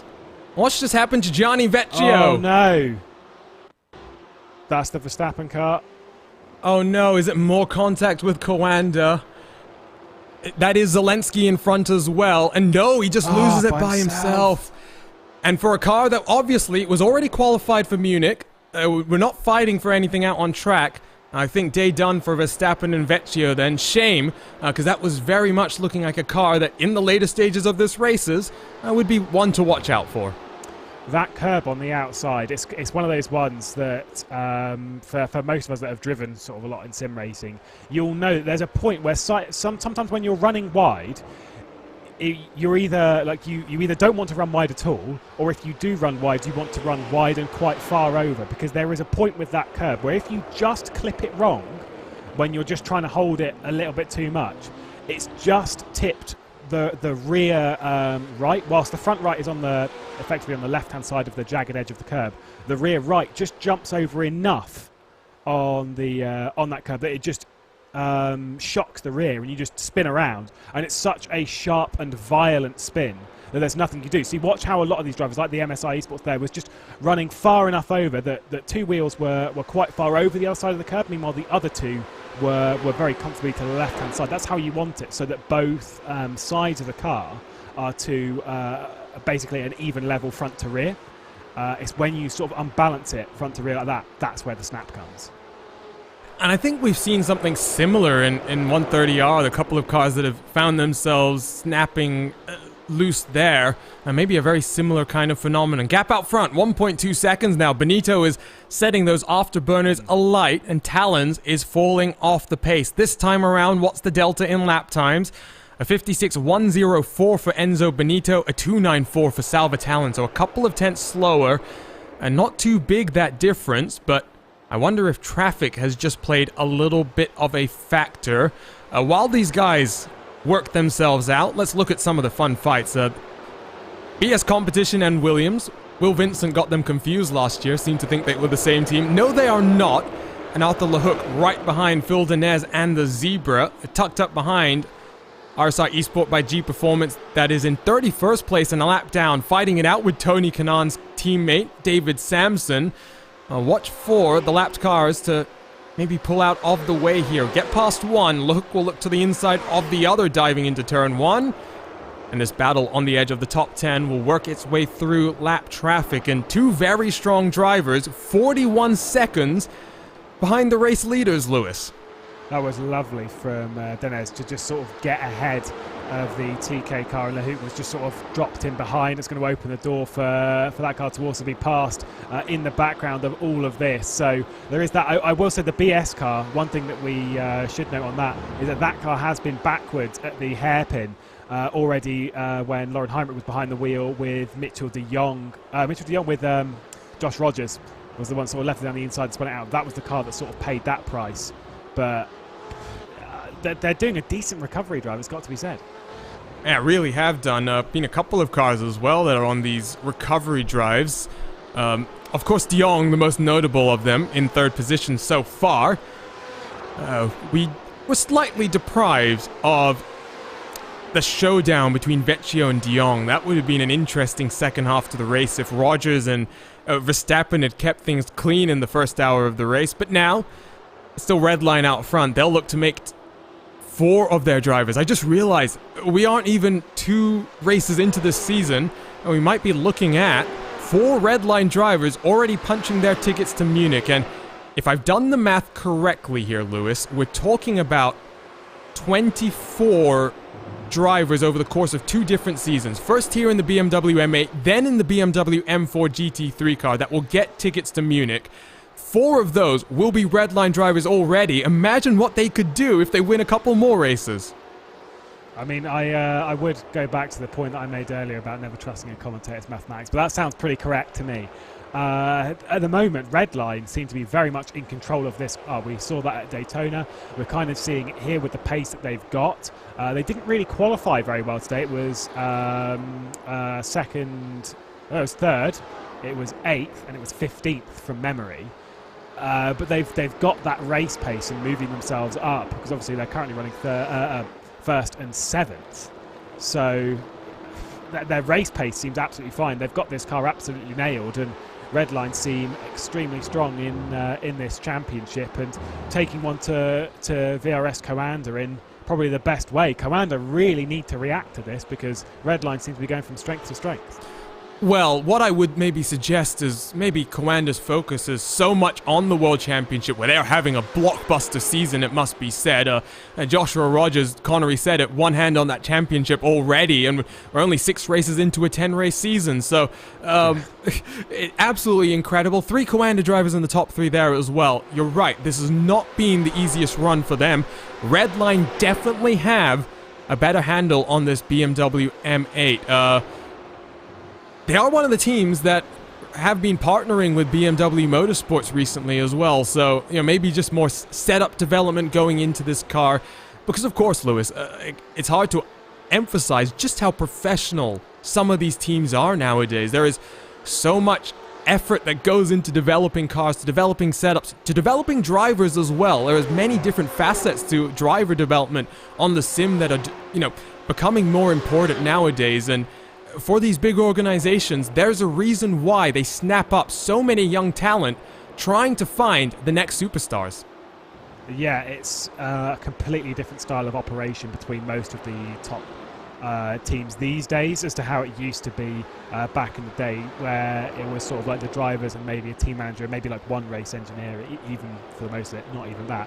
Whereas these days, I mean, just look at the wildly different spectrum of how they're running teams. Is that you're part of a team. You're not just in that role. You're an engineer, but you're also like there's someone who's handling this. There's someone who's handling that. There's someone who's focusing on the future talents of the team. A lot of these teams tend to be sort of hooked up with other teams in a sort of like a junior team type way. You see that quite a lot, and some of them taking drivers into the wing and then putting them into their own sort of little bits down the line.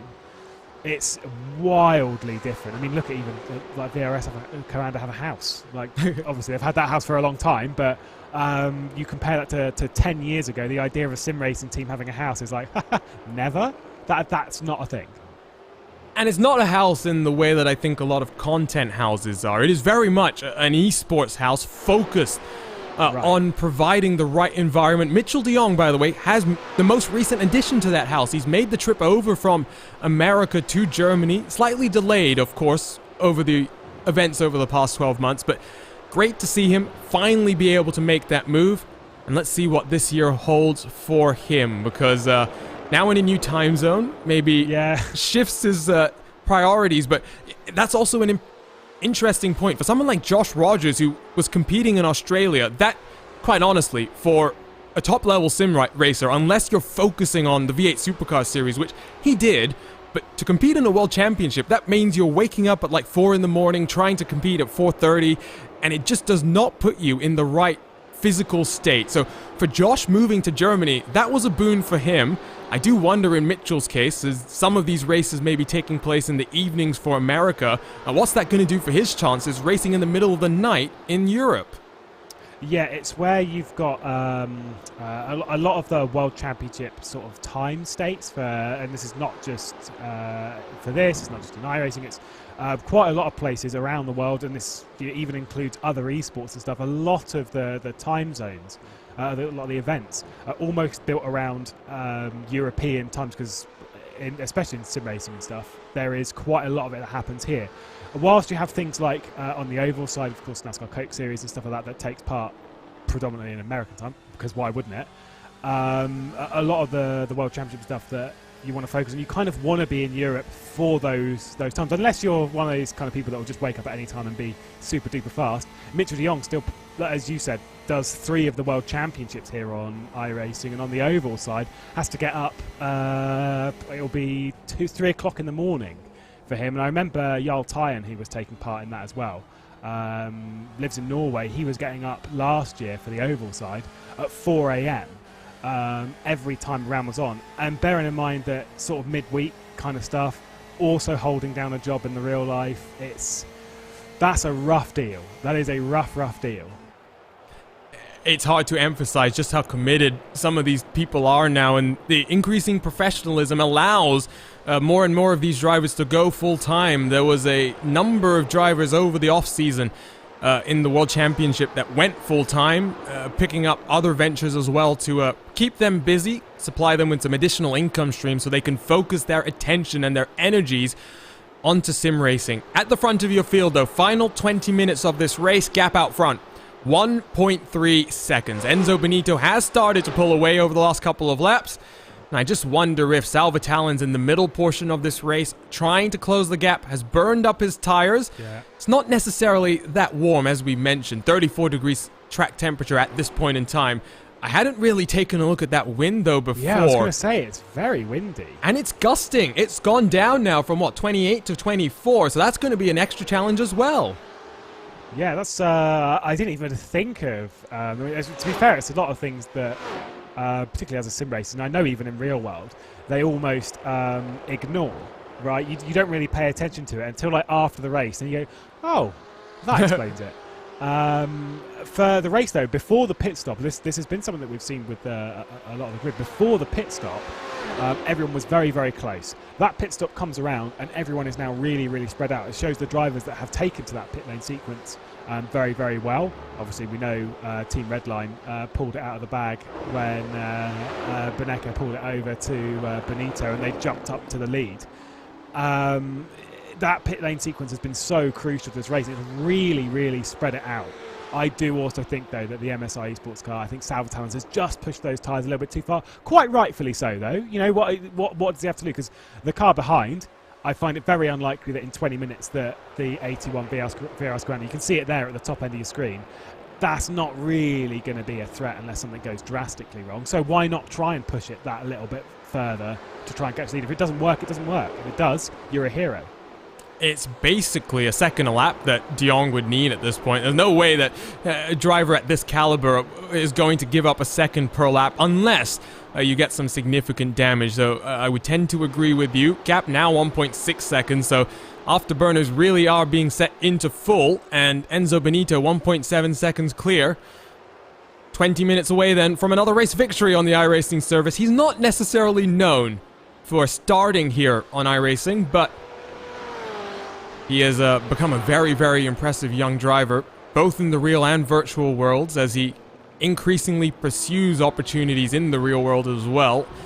I'm very excited for Enzo's potential here. Not sharing that car with Max Verstappen as he was the last time we saw him live on RaceSpotTV in the 12 hours of Bathurst, but instead one of the best to do it on the road size 10K Beneke. And tickets to Munich then lie in wait. Checkered flag will fly in 17 minutes, and Benito still has to hold off then the challenge from Talons from behind.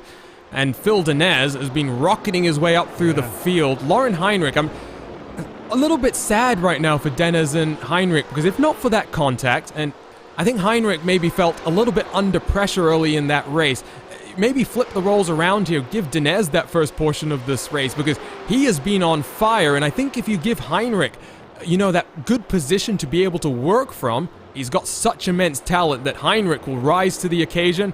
But Denez almost up into the top 10 now, Lewis. Heinrich's massively fast, we know that, as they all are. But yeah, I wonder if next time they'll try and sort of spread it out, try something a little bit different. I mean, they may even try different driver lineups and such. But it was an unfortunate incident. It happened at the wrong time as well, because when everyone's really, really close, it's hard to sort of just get back going again. If it happened now, you get back going, you've only lost a position, and you can kind of just get back on it. Whereas where it happened, you'll drop back right into the pack, and then making progress is extremely difficult. Definitely changed the course of the race for them, but trying to work their way back up the order to the inside, Denez should be an easy move. Not even fought there on the inside. Bobby Zelensky just backs out of it, allows the BS competition car to take over the final position inside the top 10. And I wonder if Zelensky will lose an additional position to Arthur LeHook from behind as well. In front of these guys, Kova and Marti Piatella in the number 18 Coanda car having a nice little fight as well. So a couple of groups of cars in these closing stages fighting it out for bragging rights. No cash prizes unless you're in the top 3. And let's start looking forward then, Lewis, because next time we have 2 races this month. It's great. We're not going to have a long break before we return for round 3. In a couple of weeks' time, we'll head to Sebring for what will be a very, very interesting race. It will take place one day after the 12 hours of Sebring, and I am expecting, as you see here, Pekka Toivonen, almost contact with Piatella. Piatella is going to have to give up that position. I think Piatella has also had to leave the session. Might be a disqualification as well. We haven't really talked about it here, Lewis. There is an incident limit in effect, and I wonder if some of these cars with the contact that's happening out on track are getting caught out and being disqualified. Yeah, the incident limit count for a DQ is quite high. I think it's 25 at the moment. Now, the thing is obviously that sounds very high. 25, you go, well, that means you can go off the track 25 times. It's a 2-hour race, though. You go off the track once, there's one, there's a couple more times, and trust me, around here it's very easy to do because there's more than one place over the lap that you can pick one up. And that's just track cuts. Then you get the odd bit of brushing with someone else. You get a 4x for that. Trust me, 25 comes around very, very quickly in only a 2-hour period. Most drivers tend to see that kind of limit applied to a shorter sprint race, where you're not going to get really 25 in sort of a half an hour period. 2 hours, though, very, very possible. Zelensky dropping that position to Arthur LeHook, so positions swapped as well. And we did see, if I'm allowed to use the term bumper cars, a bit of bumper cars in the first 30 minutes, I would say, of the race. I'm sure there was a lot that we didn't even catch on our replay machine here, Lewis. So I really do think we haven't mentioned it. It is interesting as well, the way that these cars are disappearing, because usually I don't actually know if it's a hard disqualification limit in effect for today's race. So if it is a disqualification, it would explain a lot, because 1 second the car is there, 1 second the car is not. You're making me think here, because the Verstappen Vecchio car that disappeared before it had come to a stop. Now the way it works in iRacing, for those of you that don't know, sat at home, is that for you to effectively escape, you have to come to a complete stop and then hold the escape key for a certain period of time, or whatever your return to pit lane button is. You must hold that for a specific time when stationary. Now, we've seen quite a lot of cars, with the exception of the R8G car that just disappeared, because that was quite clearly or at least I think it was anyway. Maybe. I think it was more of a connection issue anyway on their side. The Vecchio car slid and then disappeared, and I'm like, that does look like a DQ now that you bring that up. So I reckon you're right, I think there are quite a lot of cars that have pushed that incident limit to the very, very edge.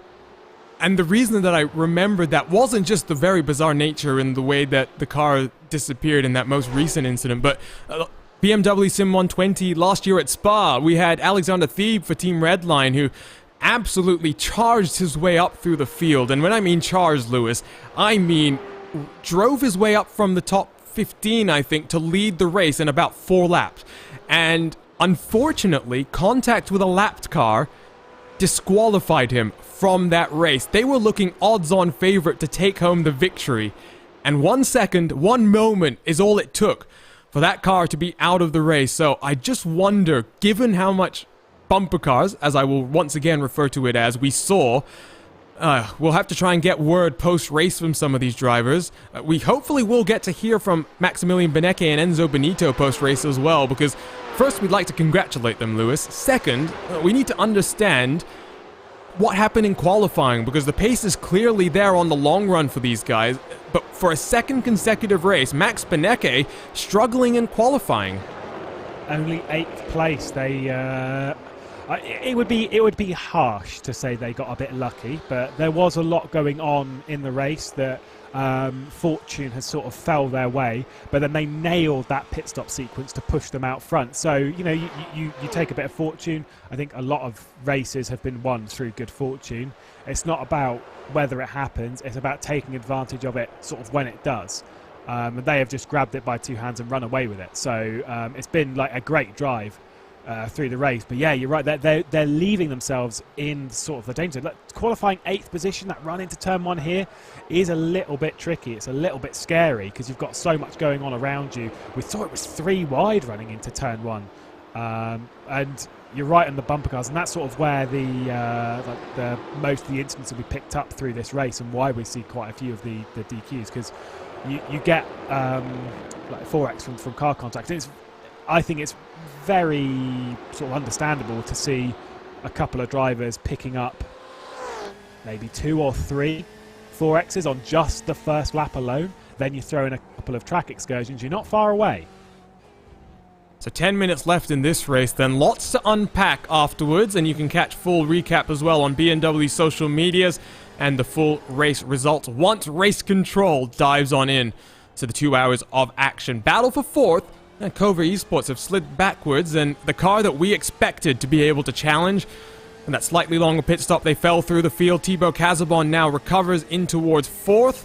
An interesting battle starting to develop. Let's talk, though, very quickly, Lewis, with 10 minutes to go. Not just because my teammates would be very disappointed if I didn't do this, but this is one of these events where an iRacing special event, for the most part, you know which teams are going to end up in the big race. You've got your Redlines, your Coanders, and the rest of the familiar names. In these races, though, it is always nice to get some new faces into the mix. And for the first time for us, I think, on a lot of occasions, to talk about some of these teams. So we'll quickly just work our way through some of these cars. First up, Sport Team Competizione. First time I've seen them live on RaceSpotTV. Up in 19th position. They have been running slightly higher in the past. A very impressive debut for them so far. Not far behind the likes of AAA Esports. That is a very impressive performance. Next up, my teammates. They said that I had to mention them at least once on stream, so here you guys go. 21st position. Not much preparation for these guys either. They took tires in the pit stop, still 21st, and that illustrates the importance of attrition. Simsa Esports, they're a fairly big team. It is good to see, though, team boss Peter Klawiter, whose name I hope I didn't butcher too bad there, jumping behind the wheel, getting out onto track and really showing us why we like to see Simsa Esports out there frequently. Work our way through a couple of other names as well. Volante Racing, 23rd. Vulcan Sim Racing, no livery on this car, but the VSR guys we are very familiar with at RaceSpotTV. Mohamed Janko, great to see him live on a top split here, as well as Zekarul Esports. I've captured them on a couple of the private leagues that we cover on RaceSpotTV. And so some really interesting names to follow along with throughout the course of this season, Lewis, because again, once we get to round number 5, we won't necessarily see the names that I've just mentioned. We'll see those bigger names again, but all it takes is one good finish.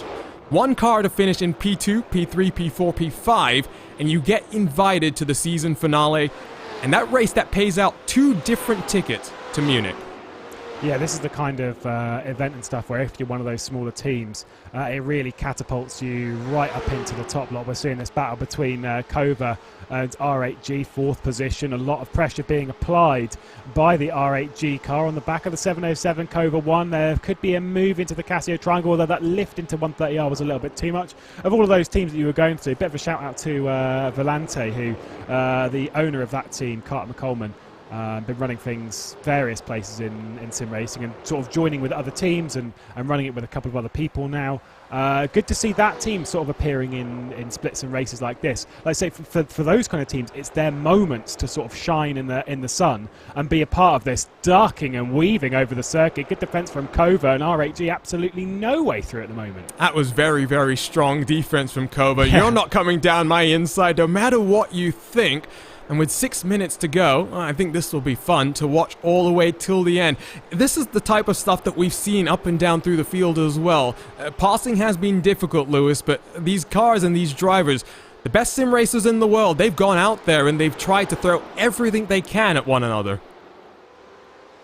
It's your time to, like I say, it's your time to shine, not only for a team but for a driver. We're seeing a lot of drivers as well that for some of them it may be some of their first times racing on like on the bigger stage like this, or even some of them even racing, probably less so in this scenario, but like this, it's still applicable to sim racing in general, that sometimes it might be their first time even racing on a broadcast of any description, and like that does play in your head, especially if you're doing well, because I don't know about you, but if I'm doing well in a race and I know it's being broadcast, I'm like, oh, I hope they're talking about me. Or some people are like, I hope they're not talking about me, because if I miss this braking zone, whoa, yeah, everyone sees. That's what I was thinking. I was more hoping that they're not looking at me, so that if I make a mistake, which, let's be honest, is quite frequent when I'm behind the wheel, they don't catch it live on air. And if you want to go through the archives on RaceSpotTV, don't worry. Plenty of mistakes that you can find from myself as a driver and as a commentator. Lots of entertainment then. 3 seconds the gap out front, then Enzo Benito very comfortable with about 3 laps left in this race. It's the battle then for 4th that's intensifying. Thibaut Casabon from Romain Grosjean Esports right behind the Finnish esports team for Kova. Kova, who really exploded onto the scene last summer by winning one of these BMW Sim 120 events. Romain Grosjean's team have not had the best of luck in these 2-hour sprints, but now they try to work on the back of Antiohola, once again tucking to the inside as the car's coming out of pit road. Very close to disaster. They'll work side by side still. Antiohola holds on. That was seconds from disaster, Lewis. Yeah, I think that was Cooper Allen coming out of pit lane. That was so close. My goodness. Because obviously they wouldn't know. You're talking this late in the race. Why would someone be in the pit lane? Obviously, maybe a drive-through penalty or coming in to just sort of get a little bit of fresh tyres or whatever. You're not expecting someone to be leaving pit lane, so you're using all of that road. The moment you see a car leaving pit lane, it's like, whoa! They both reacted to it very nicely. It would have been a bit easy for Kova to sort of like hold it a little bit firmer than they'd need to, or something like that. But yeah, they both played that about as well as they could have done. And the battle we still see rages on.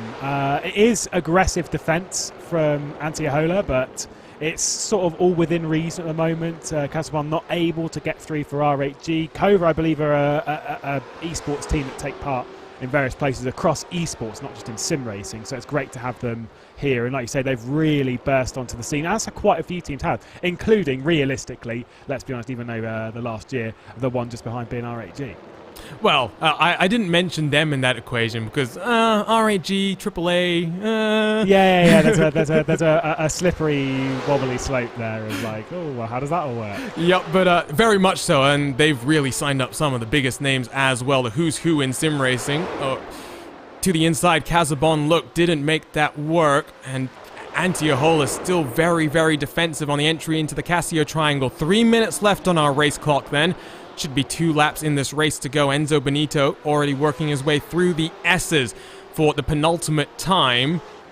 Wow, what a race this has been. Not as much passing as we had at Daytona, but these 2-hour sprints always produce some very interesting storylines, and 2 weeks from today we'll head to the virtual Sebring to do this all over again. 2 more tickets to Munich on the line, and $4,200 in prize money to be awarded as well. I do want to say, when it comes to this Kova team, they are not just an esports organization. Like you say, they compete in these other esports, but they really did make a concerted effort to focus their attention on recruiting the top level of Finnish esports racers, the likes of Tuomas Tatila, Antti Ahola, Valtteri Alander, Pekka Toivonen, and the list goes on and on. Very, very fast guys. But now, lights flashing from the cars behind, pressure being applied, and down in towards the hairpin we go. Prime passing opportunity, but a bit too far behind Lewis to make this one stick. Maybe a hard track to overtake at. It just shows that you really have to earn that position. There's contact there as Kazabon just overdid the corner into the back of Kova.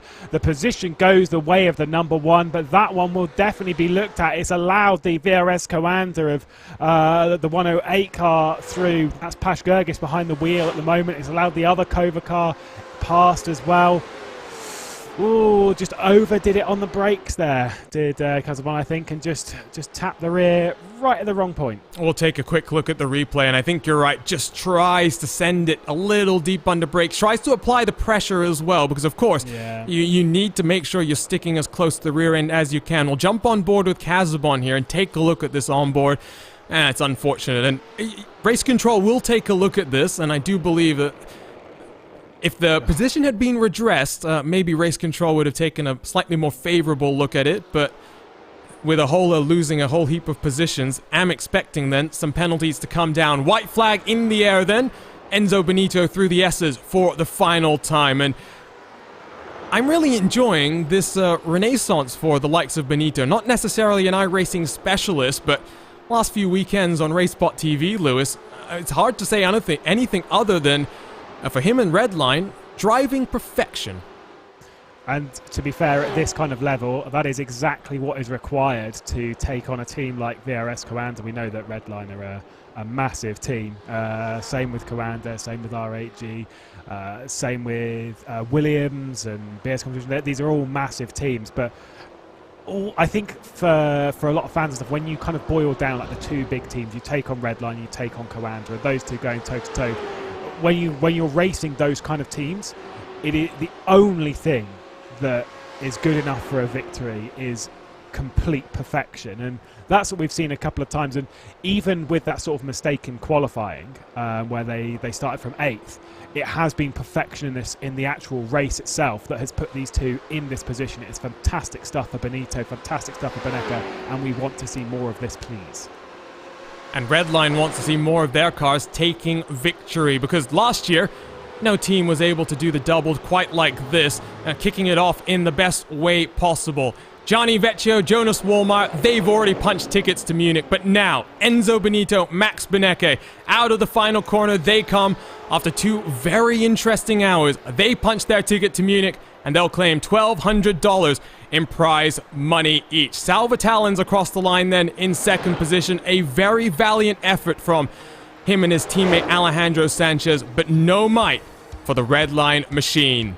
De Jong across the line in third. Disappointment for him and his teammate Rogers, but of course, a drama between Rogers and Verstappen, the main storyline of today's race. Kazabon across the line then in third position, and we'll wait for the final cars to come across the line. 2 hours, and wow.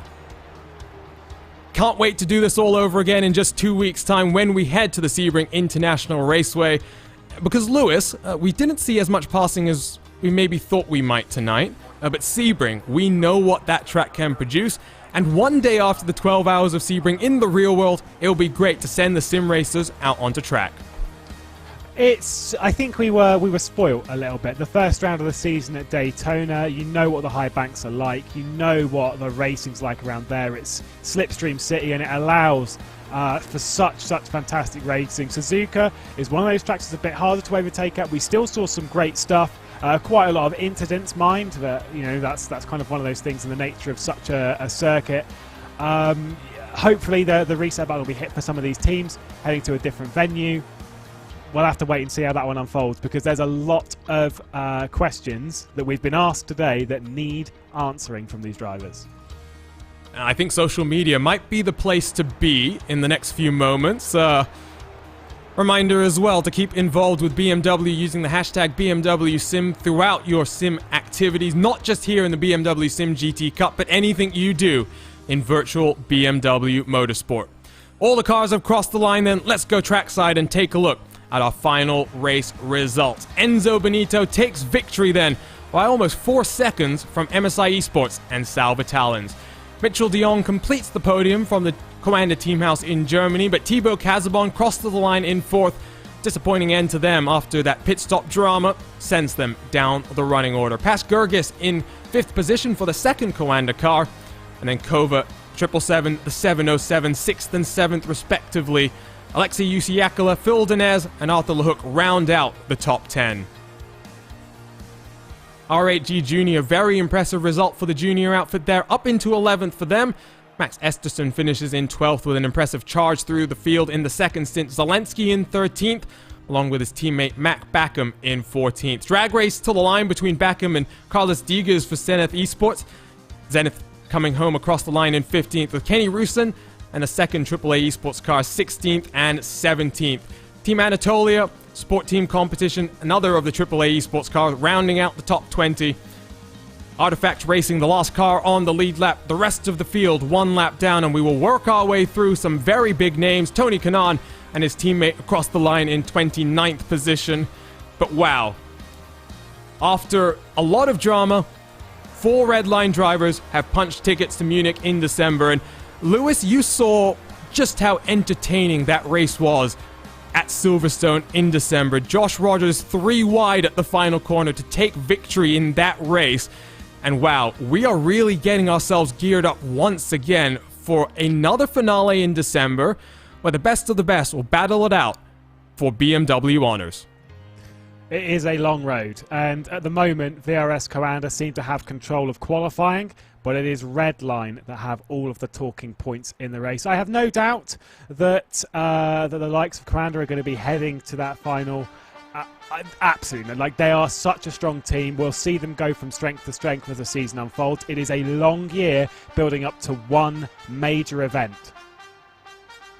And it is not just one major event, it is a total of 10 events on the iRacing service building up to that. We are 2 races into Season 1, and 4 Redline drivers have punched their ticket to Munich. Next time, we'll return, not from Sebring, excuse me. Apparently, we're going to Silverstone. Got myself a little bit mixed up there. I do wonder about that. We'll have to go back and check the rulebook. Road Atlanta, Nürburgring to finish things off. And of course, Season 2 in the BMW M8 GTE. Lewis, I do want to get your thoughts on this car. It's a prototype, doesn't exist in the real world yet. We will get the final version on the iRacing service once it gets homologated. However, I'm excited for that one. GT3 racing, similar to GTE, but always has its own intrigue. Yeah, whilst it's, you know, the more things stay the same, the more things change. That kind of saying, it's similar, but it's different in so many ways. With the power, the less downforce, etc.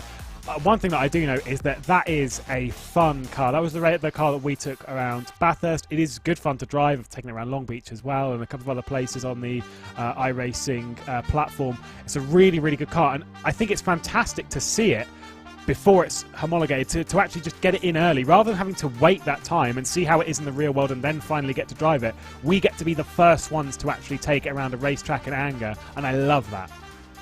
And already made its official BMW Motorsports debut. As I said on the first round of this broadcast, how do I know it was official? Well, BMW Motorsports, they tweeted about it, and in the modern age, it doesn't get more official than that. For now, though, it's time to say goodbye. Thank you for tuning in to RaceSpotTV. My name is Arjuna Kenkipati, and I've been joined by Lewis McLeod for the entirety of today's action. Track cameras provided to us by Istvan Ballo and TrackCams22.com.